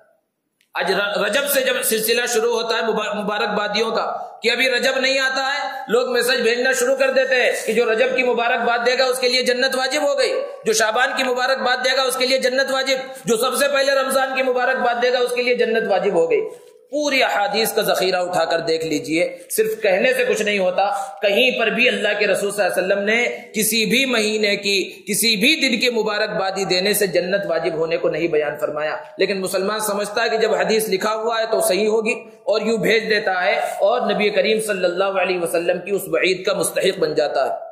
یہ تو دینی مسئلوں کے بارے میں بات ہو گئی. جو فیک نیوز ہے، فیک خبریں کتنی زیادہ پھیلائی جا رہی ہیں. کوئی ایسی خبر جو حقیقت میں اس کا وجود ہی نہیں ہے، لیکن وہ آ گئی اور پھر وہ وائرل ہو گئی، لوگوں نے اس کو شیئر کرنا شروع کر دیا. جیسے کہا جاتا ہے جھوٹ کو اتنا بولو کہ اس کو سچ سمجھا جانے لگے. ایک جھوٹ ہے، اس جھوٹ کو جو ہے الیکٹرانک میڈیا پہ بار بار اینکر چلا کے بول رہا ہے، اور آپ کے میسجوں کے اندر اور واٹس ایپ پہ بھی وہ چیز آ رہی ہے. آپ کو یقین کرنا ہی، حالانکہ وہ چیز ہوئی نہیں، دنیا میں اس چیز کا وقوع ہی نہیں ہوا. بے شمار واقعات ہر مہینے روزانہ کے اوسط کے حساب سے جو ہے اس طرح کے فیک نیوز جو ہے نیوز چینلوں پر جو ہے دیے جا رہے ہیں، سوشل میڈیا کے اوپر پھیلائے جا رہے ہیں. تو سب سے بڑا ذریعہ فیک نیوز کا ہے.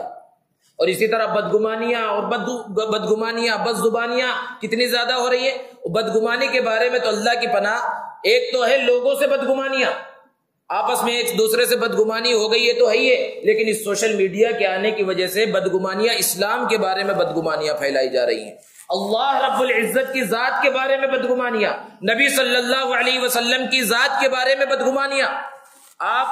فیس بک کے پیج وغیرہ جو استعمال کرتے ہیں وہ اچھی طرح سے جانتے ہوں گے کہ کس طرح مسلمانوں کے نام کے ساتھ آئیڈیاں بنی ہوئی ہیں، اور کس طرح وہ اسلام کے خلاف چیزیں پوسٹ کر رہے ہیں، شیئر کر رہے ہیں. وہ ملحد ہے، دہریے، لبرل قسم کے لوگ جو ہیں جن کا اسلام سے کوئی تعلق نہیں ہے، ایسے اعتراضات اٹھاتے ہیں کہ سیدھا سادہ مسلمان جو بہت زیادہ دینی علم نہیں رکھتا لیکن دیندار ہے،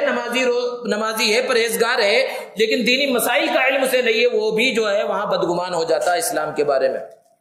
اسی طرح کے ابھی چند دنوں پہلے فیس بک پیج کے اوپر اللہ کے رسول صلی اللہ علیہ وسلم کے بارے میں کبھی بھی برائی کی شروعات اچھائی سے کی جاتی ہے۔ ان لوگوں کا نظریہ ہے کہ پہلے ہی اگر گستاخی کر دو گے نبی صلی اللہ علیہ وسلم کی تو مسلمان وہیں سے بھاگ جائے گا یا وہیں مارنے کی کوشش کرے گا۔ تو پہلے نبی صلی اللہ علیہ وسلم کی شان اقدس کو بیان کیا گیا ایک پیج کے اوپر، پھر اس کے بعد کمنٹ در کمنٹ سلسلہ چلتا رہا۔ وہاں پر بات آئی کہ نبی صلی اللہ علیہ وسلم نے کتنے نکاح کیے اور مسلمانوں کو کتنے نکاح کی اجازت ہے؟ تو کسی نے جواب دیا کہ بھائی 4 نکاح کی اجازت ہے۔ تو ایک نے جو مسلمان نام ہے اس کا اس طرح کا کمنٹ کیا کہ خود تو 11 اور ہمیں صرف 4، بس اتنی سی، یعنی مختصر سی بات چند الفاظ میں۔ ذرا تصور کیجئے کہ معمولی بات ہے کہ خود تو 11 اور مسلمانوں کو اور ہمیں صرف 4، کتنی بڑی گستاخی ہے نبی کریم صلی اللہ علیہ وسلم کی شان میں۔ اور اس طرح جو ہے جتنے لوگ ہوں گے ہزاروں لاکھوں کی تعداد میں ایک ایک پیج پہ موجود رہتے ہیں، وہ سب کے سب نبی صلی اللہ علیہ وسلم کے بارے میں بدگمان ہو جائیں گے، اور جنہیں نبی صلی اللہ علیہ وسلم کی ذات کا اور آپ نے جو متعدد نکاح کیے اس کی حکمتوں کا پتہ نہیں ہوگا، وہ خود شک و شبہ میں مبتلا ہو جائے گا کہ آخر یہ کیسی ناانصافی ہے کہ آپ صلی اللہ علیہ وسلم نے تو 11 نکاح کیے اور مسلمانوں کو صرف 4 کی اجازت دی گئی۔ اب اس میں وہ پھنس جائے گا۔ یہ صرف ایک مثال ہے، اس سے بڑی بڑی خطرناک مثالیں روزانہ کی بنیاد پر آپ کو اس سوشل میڈیا پر ملیں گی کہ دہریت کو، الحاد کو، بے دینی کو مسلمان ناموں کے ساتھ پھیلایا جا رہا ہے۔ ایک بہت بڑا طبقہ ہے، پورا ایک گروہ ہے جو وجود میں آ چکا ہے، لبرلزم، یہ بہت تیزی کے ساتھ پھیل رہا ہے اور مسلمان ناموں کے ساتھ لوگ اسے پھیلا رہے ہیں۔ تو ان سب چیزوں سے بچنے کی اور مسلمانوں کو ہوشیار رہنے کی ضرورت ہے۔ اور جو ہمارے نوجوان ہیں، جو پڑھے لکھے ہیں، جو ان چیزوں کی باریکیوں کو سمجھتے ہیں، ان کی تو ذمہ داری صرف یہ نہیں ہے کہ اس کو دیکھا اور ڈیلیٹ کر دیا اور آگے نکل گئے یا یوں ہی صرف نظر کرتے ہوئے نکل گئے۔ ان کی تو ذمہ داری یہ ہے کہ اگر وہ اس پیج کو ختم کر سکتے ہیں، بلاک کر سکتے ہیں تو یہ کریں، ان کے ایک ایک کلک پر انہیں ثواب ملنے والا ہے۔ اور اگر صحیح انداز میں، شرعی انداز میں جواب دے سکتے ہیں تو جواب دینے کی کوشش کریں۔ اسلام کا دفاع کرنا یہ صرف علماء کی ذمہ داری نہیں ہے، صرف پڑھے لکھے لوگ کہ جو ہے مدرسے سے پڑھ کے آئے گا اور مسجد کا امام ہوگا، صرف انہی کا کام ہے۔ ہر مسلمان کی اپنی اپنی حیثیت سے ذمہ داری ہے کہ جس دائرے میں وہ رہ رہا ہے وہاں پر اگر نبی صلی اللہ علیہ وسلم پر اس طرح کے اعتراضات کیے جا رہے ہیں تو اس کی ذمہ داری بنتی ہے کہ وہ ان چیزوں کو روکنے کی کوشش کرے۔ اسی طرح گندی فوٹوਆਂ اور اسی طرح کی بہت ساری چیزیں جس کا ہر کوئی جانتا ہے، جس کو بیان کرنے کی بھی ضرورت نہیں ہے، اور بلو فلمیں اور فلاں نوجوان طبقہ پورا اس کے اندر ملوث ہے۔ خصوصاً سوشل میڈیا کے اندر اس بات کو سمجھنے کی ضرورت ہے کہ ہمارے بہت سارے نوجوان ہیں جو اعلیٰ تعلیم یافتہ ہیں، وہ اس بات کو سمجھتے ہیں کہ انٹرنیٹ کیسی چیز ہے کہ انٹرنیٹ کے اوپر جو چیز ایک بار اپلوڈ کر دی گئی، جو چیز ایک بار ڈال دی گئی اور آگے وہ شیئر ہونا شروع ہو گئی، آپ کتنی بھی کوشش کر لو دوبارہ اس کو ڈیلیٹ کرنا ناممکن ہے۔ اور ہم نے بارہا پڑھا، قرآن اس کو بیان کرتا ہے، نبی صلی اللہ علیہ وسلم نے بیان فرمایا کہ جو کوئی اچھا کام ایجاد کرے تو اس ایجاد کرنے والے کو تو ثواب ملے گا ہی۔ کوئی نیک کام کر دیا تھا، اب پھر اس کو دیکھا دیکھی، اس کے کہنے کی وجہ سے جتنے لوگوں نے وہ نیک کام کیا سب کو ثواب ملے گا اور سب کا ثواب اس شخص کو بھی ملے گا۔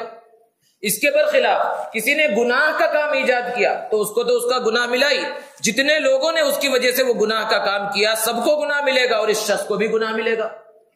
یہ چیز آج انٹرنیٹ پر سب سے زیادہ ہو گئی کہ آپ نے کسی غیر محرم کی ایک فوٹو کو اگر شیئر کر دیا اور وہ آگے چلی گئی تو اس کی وجہ سے جتنے لوگ بدنگاہی کے گناہ میں مبتلا ہو رہے ہیں، جتنے لوگ اس فوٹو کو دیکھ رہے ہیں، سب کو گناہ مل رہا ہے اور سب کا گناہ اس بھیجنے والے کو مل رہا ہے۔ اور اسی طرح یہ ایک عام فوٹو کی بات ہے، کسی غیر محرم کی معاملہ تو یہ ہے کہ ننگی فوٹویں بھیجی جا رہی ہیں اور بہت کچھ کیا جا رہا ہے۔ ذرا تصور کریں کہ انسان کا معاملہ کیا ہوگا، انسان کی حالت یہ ہوگی کہ وہ مر جائے گا، کھپ جائے گا، قبر میں چلا جائے گا اور اس کے نام اعمال میں وہ گناہ لکھا جاتا رہے گا، کیونکہ وہ شیئر ہو رہی ہے، وہ چل رہی ہے، وہ انٹرنیٹ پر موجود ہے، وہ چیز اس کو لوگ دیکھ رہے ہیں، جتنا دیکھ رہے ہیں اتنا نام اعمال میں لکھا جا رہا ہے۔ یہ اتنا خطرناک گناہ ہے، تو یہ گناہوں سے بچنا ہے۔ اور آج کے موجودہ حالات کے اعتبار سے جو گناہ وجود میں آ رہے ہیں، خصوصاً اس سوشل میڈیا کے ذریعے، ان سے بچانا ہے اور اس کو صحیح انداز میں استعمال کرنا ہے۔ اور صحیح استعمال بھی اگر کوئی کرنا چاہے تو اتنا ہے کہ جس کا اندازہ اور تصور نہیں کیا جا سکتا۔ یہ کہا جائے تو غلط نہ ہوگا کہ سوشل میڈیا اللہ رب العزت کی اس زمانے میں بہت بڑی نعمت ہے کہ بہت سے ایسی خبریں، جیسے کہ مثال کے طور پر برما کی ہے اور ملک شام کی ہے، سیریا کی ہے، وہاں مسلمانوں پر مظالم ڈھائے جا رہے ہیں لیکن کوئی نیوز چینل اس کو نہیں بتلاتا، لیکن یہ سوشل میڈیا پورا کھول کر آپ کے سامنے رکھتا ہے کہ کہاں پر کیا ظلم ہوا ہے۔ تو ایسی چیزیں جن خبروں کو یہ میڈیا چھپانا چاہتا ہے، ان کے آقاؤں کے کہنے کی وجہ سے یہ سوشل میڈیا اس کو ظاہر کر دیتا ہے۔ تو فائدے بھی بہت سارے ہیں، علم کا حصول بھی بہت زیادہ آسان ہو گیا کہ ایک کونے میں بیٹھے ہوئے لوگ دنیا کے دوسرے کونے میں بڑے بڑے پروفیسروں سے، بڑے بڑے عالموں سے جو ہے آن لائن درس لے رہے ہیں، آن لائن جو ہے ان سے علم سیکھ رہے ہیں۔ یہ سب چیزیں بہت آسان ہو گئی۔ تو جو چیزیں آسان ہوئی ہیں اور جو چیزیں اسلام کی اشاعت کے واسطے مددگار ہیں اس میں خوب بڑھ چڑھ کر حصہ لینا چاہیے، لیکن جو چیزیں ایسی خطرناک ہیں جو نام اعمال میں گناہ لکھے جانے کا سبب بنے، ان سے نوجوانوں کو خاص طور سے پرہیز کرنے کی ضرورت ہے، اور اس گناہ کی خطرناکی کو اور اس کا کتنا بڑا وبال ہونے والا ہے اس کو سمجھنے کی ضرورت ہے۔ ایک ہے خود غلط چیز کو دیکھ لینا، تو اس کا تو گناہ ہوا، لیکن غلط چیز ڈال دینا، غلط چیز کسی کو بھیج دینا، غلط چیز پر جو ہے پسند کا نشان لگا دینا، لائک کر لینا، اس پر کمنٹ کر دینا، یہ اس سے زیادہ خطرناک گناہ ہے۔ یہ گناہ کبھی نہیں ختم ہوگا۔ اور اسی کے اندر اور ایک چیز ہے، یہ موبائل جو ہر ایک کے ہاتھ میں پہنچ گیا ہے، گویا کہ ایک کلک کے اندر آپ پوری دنیا میں جہاں چاہے وہاں پہنچ سکتے ہیں، جیسی اچھی سے اچھی چیز دیکھنا چاہیں وہ دیکھ سکتے ہیں۔ آپ بیٹھے ہیں، آپ کا دل کہا کہ کعبۃ اللہ کو دیکھو، ایک کلک پر آپ نے اس کو دیکھ لیا۔ بالکل اسی طرح آپ دنیا کی گندی سے گندی چیز بھی، ننگی سے ننگی چیز بھی وہاں بیٹھ کر دیکھ سکتے ہیں۔ تو تنہائی کے اندر موبائل کا استعمال کس انداز میں ہو، کوئی چیز کوئی بھی نہیں ہے جو اس گناہ سے بچا سکے سوائے اللہ کے ڈر کے۔ اللہ کے ڈر، اللہ کے خوف کے علاوہ کوئی چیز نہیں ہے جو انسان کو اس گناہ سے بچا سکے، کیونکہ انسان کے ساتھ نفس لگا ہوا ہے، شیطان لگا ہوا ہے، وہ ان گناہوں پر ابھارے گا۔ صرف یہ سوچنا ہے وَأَمَّا مَنْ خَافَ مَقَامَ رَبِّهِ، کہ ایک دن پروردگار کے سامنے کھڑا ہونا، اس عمل کا حساب دینا ہے، اللہ رب العزت کے سامنے اس عمل کا حساب دینا ہے۔ پھر اس کے بعد وہ انسان گناہ کرے یا نہیں کرے، پھر اس کے بعد سوچنا ہے۔ اگر یہ استحضار ہو گیا، دل و دماغ کے اندر یہ بات بیٹھ گئی، تو وہ گناہ سے بچے گا، گناہ سے بچنا اس کے لیے آسان ہو جائے گا۔ اور پھر آج تو تنہائی کی بھی ضرورت نہیں ہے، موبائل تو ایسی چیز ہے کہ سامنے پورے گھر والے بیٹھے ہوئے، اس کے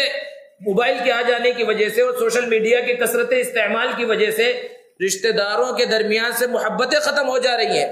نوجوان بچوں کا حال یہ ہے کہ والدین بیٹھے ہوئے ہیں، وہ انتظار کر رہے ہیں کہ بچے ہم سے بات کریں، دادا دادی نانا نانی بوڑھے ہیں موجود ہیں، وہ خواہش میں ہے کہ بچے ہم سے بات کریں، ہم سے جو ہے کھیلیں، لیکن یہ ہے اپنی دنیا میں مست ہے اپنے دوستوں کے ساتھ۔ ایسے دوست جو بن دیکھے ہیں، جن کو دیکھا نہیں ہے، ان سے چیٹنگ میں مشغول ہے، سامنے بیٹھے ہوئے، محبتیں ختم ہو گئی ہیں۔ ایک دسترخوان پر بیٹھ کر کھا رہے ہیں، لیکن ہر کوئی اپنی دنیا کے اندر مست و مگن نظر آ رہا ہے، اور یہاں سامنے سب حال میں بیٹھے ہوئے ہوں، ایک کمرے میں بیٹھے ہوئے ہوں، ہر کوئی اپنا موبائل لے کر اپنے کام میں مست ہے، وہاں بیٹھ کر بھی وہ کیا کیا دیکھ لے سامنے والے کو پتہ نہیں چلے گا۔ تو تنہائی میں جانا بھی ضروری نہیں، صرف اللہ کا ڈر ہے، اللہ کا خوف ہے جو اس گناہ سے بچا سکتا ہے۔ ورنہ اگر ان گناہوں کی نحوست ہمارے ذہن اور دماغ کے اندر نہیں بیٹھی اور نکل گئی تو معاشرہ کس درجے تک پہنچ جائے گا اور کہاں یہ معاشرہ پہنچے گا اور اس کی بربادی پہنچے گی، اس کا تو اندازہ اور تصور نہیں کیا جا سکتا۔ اس لیے ضرورت اس بات کی ہے کہ اصل بات آئی تھی کہ یہ چند گناہ جو اندرون کے ہیں، یعنی غیبت ہے، چغل خوری ہے، کینہ رکھنا، دل کو اپنے صاف نہ رکھنا، جیسے کہ ابھی امام صاحب نے بھی کہا تھا کہ ایسے شخص کی اس رات میں اللہ رب العزت مغفرت نہیں فرماتے، یہی سب چیزیں بدگمانی کا سبب بنتی ہیں۔ پھر اس کے بعد غیبت اور بہت سارے گناہ ہوتے چلے جاتے ہیں۔ ان سب گناہوں سے بچنا ہے، اور ان گناہوں کے لیے جو آلات اب سوشل میڈیا اور موبائل فون ہیں، ان سب میں بھی اس سے بچنا ہے، اور عام زندگی میں بھی ان گناہوں سے بچنا ہے۔ انسان سے کتنا بھی بڑا گناہ ہو جائے، گناہ تو ہر ایک سے ہوتا ہے، کوئی یہ نہیں کہہ سکتا کہ مجھ سے گناہ نہیں ہوا ہے۔ اللہ کے رسول صلی اللہ علیہ وسلم نے ارشاد فرمایا کل بنی آدم خطاء، ہر انسان گنہگار ہے، ہر انسان گنہگار ہے۔ جب نبی صلی اللہ علیہ وسلم فرما رہے ہیں تو بات حق ہے، انبیاء علیہم الصلوۃ والسلام معصوم ہیں، اور باقی سب کسی سے بھی گناہ ہو سکتا ہے۔ آگے فرمایا وَخَيْرُ الْخَطَّائِينَ التَّوَّابُونَ، لیکن بہترین گنہگاروں میں بہترین کون ہے؟ جو توبہ کر لینے والے ہیں، جو اللہ رب العزت کے سامنے توبہ کر لیتے ہیں، توبہ اللہ رب العزت کو بہت پسند ہے، اور یہ ایسی چیز ہے کہ سارے گناہوں کو دھو ڈالتی ہے۔ کتنا بھی بڑا گناہ ہو جائے، سمندر کے جھاگ کے برابر، ریت کے ذرات کے برابر بھی اگر گناہ ہو جائیں، اور آسمان پر چمکنے والے تاروں کے برابر جن کا شمار نہیں ہے، اتنے بھی انسان گناہ کر لے، اللہ رب العزت کی ذات وہ ذات ہے کہ ایک مرتبہ سچے پکے دل کے ساتھ اللہ سے معافی مانگ لے، چاہے جس عمر میں آ کر معافی مانگ لے، اللہ رب العزت معاف فرما دیتے ہیں۔ اللہ رب العزت بڑے رحیم ہیں، بڑے کریم ہیں۔ اللہ رب العزت بندوں کے انتظار میں رہتے ہیں کہ یہ بندے میرے پاس آ جائے اور مجھ سے معافی مانگ لیں، میں ان کو معاف کر دوں۔ کوئی گنہگار بندہ اللہ رب العزت سے توبہ کرتا ہے، اللہ سے معافی مانگتا ہے، تو اللہ تعالیٰ کو بہت خوشی ہوتی۔ کتنی خوشی ہوتی ہے، بارہا آپ نے اس حدیث مبارکہ کو سنا۔ اللہ کے رسول صلی اللہ علیہ وسلم نے مثال سے سمجھایا کہ ایک آدمی لمبے سفر پر نکلا، اور جب لمبے سفر پہ جانا ہے اور اونٹ کا سفر ہے تو اس نے جو ہے خوب زیادہ توشہ لے لیا، پانی لے لیا کہ ایک لمبا سفر ہے، اور چلا، چلتے چلتے صحرا میں پہنچ گیا، جہاں درختوں کا نام و نشان نہیں، پانی کا نام و نشان نہیں، کسی انسان کا نام و نشان نہیں، بیچ صحرا کے اندر وہ پہنچ گیا۔ اور جب بیچ صحرا میں وہ پہنچا اور وہاں پہنچنے کے بعد اسے تھکاوٹ کا احساس ہوا، تو وہ اپنے اس سواری سے اترا اور زمین پر لیٹ گیا، اسے نیند لگ گئی، اور جب آنکھ کھلی تو سوچا جو ہے تھوڑا کھا پی لو اور پھر اس کے بعد آگے چلو۔ اب جب کھانے کے واسطے اس نے اپنی سواری کی طرف دیکھا کہ توشہ اٹھاؤ، تو سواری غائب ہے۔ اب پریشان، حیران، ادھر بھاگ رہا ہے ادھر بھاگ رہا ہے، سواری کی تلاش میں، توشے کی تلاش میں، لیکن کہیں نظر نہیں آ رہی۔ پیارے آقا صلی اللہ علیہ وسلم نے ارشاد فرمایا، اب اسے موت کا یقین ہو گیا، کیونکہ اتنی دور آ چکا ہے کہ پیدل واپس جا نہیں سکتا، کوئی انسان نظر نہیں آ رہا، پانی کا، ہریالی کا نام و نشان نہیں، اب تو موت ہے۔ موت کے ارادے سے، مرنے کے ارادے سے لیٹ گیا، پھر نیند آ گئی، اب پھر تھوڑی دیر کے بعد آنکھ کھلی۔ اب جب دوبارہ آنکھ کھلی تو اس نے دیکھا کہ اس کی وہ سواری بھی موجود ہے، سواری پر توشہ اور پانی بھی موجود ہے۔ اللہ کے رسول صلی اللہ علیہ وسلم نے ارشاد فرمایا، اس شخص کو سواری مل جانے پر، توشہ مل جانے پر جتنی خوشی ہوگی، اللہ تبارک و تعالیٰ کو ایک گنہگار بندے کے توبہ کرنے سے، معافی مانگنے سے، اس سے زیادہ خوشی ہوتی ہے۔ اس نوجوان کو اور اس شخص کو جو خوشی ملتی ہے، اس کا تو اندازہ، تصور نہیں کیا جا سکتا کہ موت کے منہ سے باہر نکلا ہے، اس سے زیادہ اللہ رب العزت ایک بندے کے توبہ کرنے سے، معافی مانگنے سے خوش ہوتے ہیں۔ لیکن شیطان مختلف انداز میں بہکاتا ہے، کبھی اس انداز میں بہکاتا ہے، تو اتنا بڑا گنہگار ہے، اتنے بڑے بڑے تو نے گناہ کیا، اب توبہ کرے گا،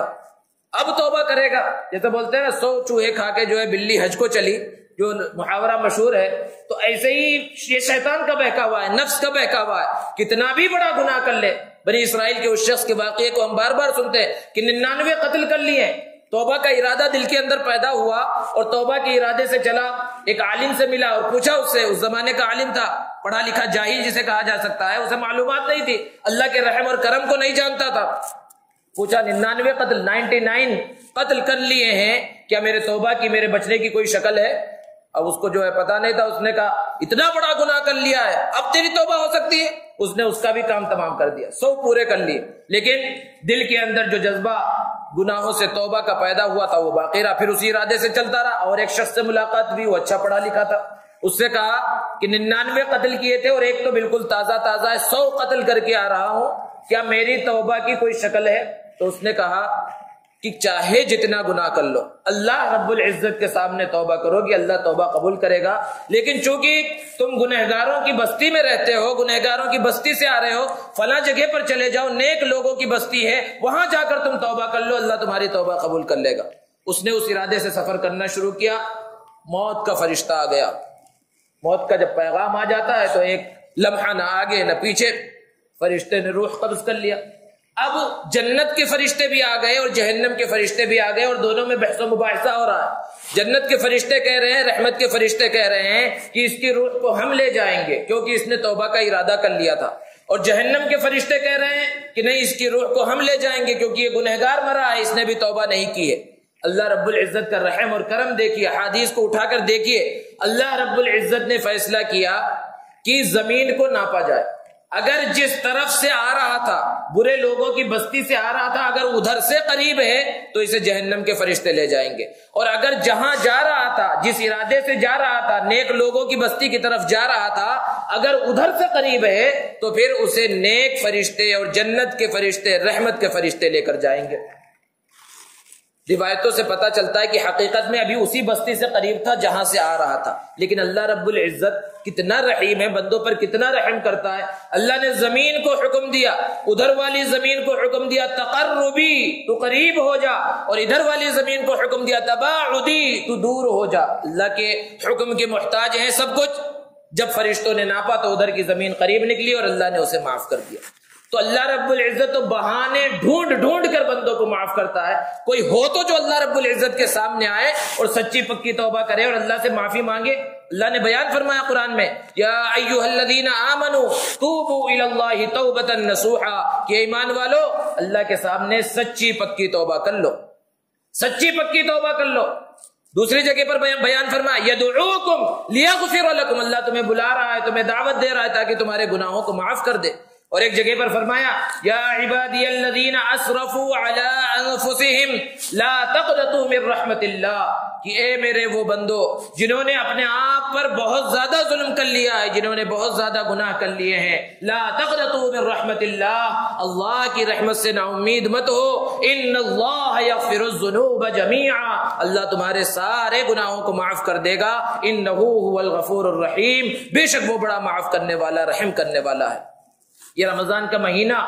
اور اس کا آخری عشرہ اور پھر طاق راتیں اور اس میں یہ 27ویں رات، یہ سب اللہ نے جو عطا فرمایا یہ انہی مواقع کے واسطے کہ ایسے موقعوں پر کم سے کم بندہ اللہ کے سامنے مانگے، گڑ گڑائے۔ اور شب قدر کی اہمیت، عظمت اور فضیلت آپ امام صاحب سے سن چکے ہیں، پہلے سنتے ہوئے آ رہے ہیں۔ بس ضرورت اس بات کی ہے، بیان کوئی مقصد نہیں ہے، بیان جو رکھ دیا جاتا ہے وہ ذہن سازی کے واسطے، اصل مقصد تو یہی عبادت ہے، اللہ کے سامنے رونا اور گڑ گڑانا اور اللہ کو منانا ہے۔ بس اللہ کو اگر منا لے تو بندہ کامیاب ہے، ورنہ چاہے جتنے لچھے دار تقریریں ہو جائے اور شعلہ بیان تقریر ہو جائے اور انسان سن لے اور سبحان اللہ اور ماشاء اللہ ہو جائے، اور دل کے اندر ارادہ بھی نہ ہو کہ ہم کو یہ گناہ چھوڑنا ہے اور یہ کام کرنا ہے، اور جس طرح ہم نماز کی پابندی رمضان میں کر رہے تھے اور جس طرح عبادتوں کا اہتمام کر رہے تھے رمضان کے بعد بھی کریں گے، اگر ارادہ ہی نہ ہو تو 1000 بیان ہو جائیں، 1000 مرتبہ اس طرح کی مجلسیں لگ جائیں، ذرہ برابر ہماری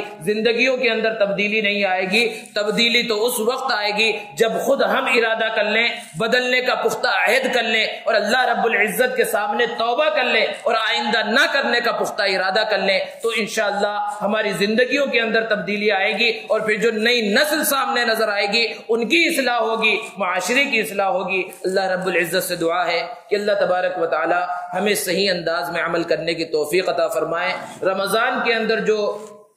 ناقدری اب تک ہم سے ہوئی ہے اس کو معاف فرمائے، اور جو چند لمحے، چند دن باقی رہ گئے ہیں، اللہ رب العزت اس کی صحیح طرح سے قدر کرنے کی توفیق عطا فرمائے۔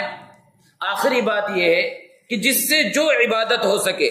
شب قدر کی یا کسی بھی مقدس رات کی کوئی خاص عبادت اللہ کے رسول صلی اللہ علیہ وسلم نے متعین نہیں فرمائی۔ نفلی عبادات کوئی کرنا چاہتا ہے نفلی نمازیں پڑھے، یا اسی طرح صلاۃ التسبیح پڑھ لے، اور صلاۃ التسبیح الگ الگ ہر انسان پڑھ لے۔ اسی طرح اگر کوئی اپنے قضا نمازیں پڑھنا چاہتا ہے قضا نمازیں پڑھ لے، درود شریف پڑھ لے، کلمے کا جو ہے ورد کر لے، جو چاہے کر لے، کوئی اس کے اندر جو ہے تعین نہیں ہے۔ لیکن یہ سمجھنا کہ کرنا ضروری ہے، صبح تک جاگنا ضروری ہے، جاگنا کوئی چیز نہیں ہوتی، جاگنے کی کوئی حقیقت، کوئی اہمیت نہیں ہے، جگنے کی کوئی رات نہیں ہوتی ہے۔ رات ہوتی ہے تو عبادت کی رات ہوتی ہے، عبادت کے لیے جگنا ہے تو انسان جگے، اور اگر عبادت نہیں کرنا ہے تو اس سے 1000 درجے بہتر ہے کہ گھر میں جا کر انسان سو جائے۔ وہ سو جانا زیادہ بہتر ہوگا ادھر ادھر چکر لگانے سے، اور جو ہے آج کل تو حالات اور زیادہ وہ ہیں، نوجوانوں کے جو شوق ہیں کہ ادھر ادھر جو ہے روڈ پہ جا کر بائک ریسنگ ہو رہی ہے ان قیمتی راتوں کے اندر، تو ان سب چیزوں سے بچ کر جو ہے زندگی گزارنے کی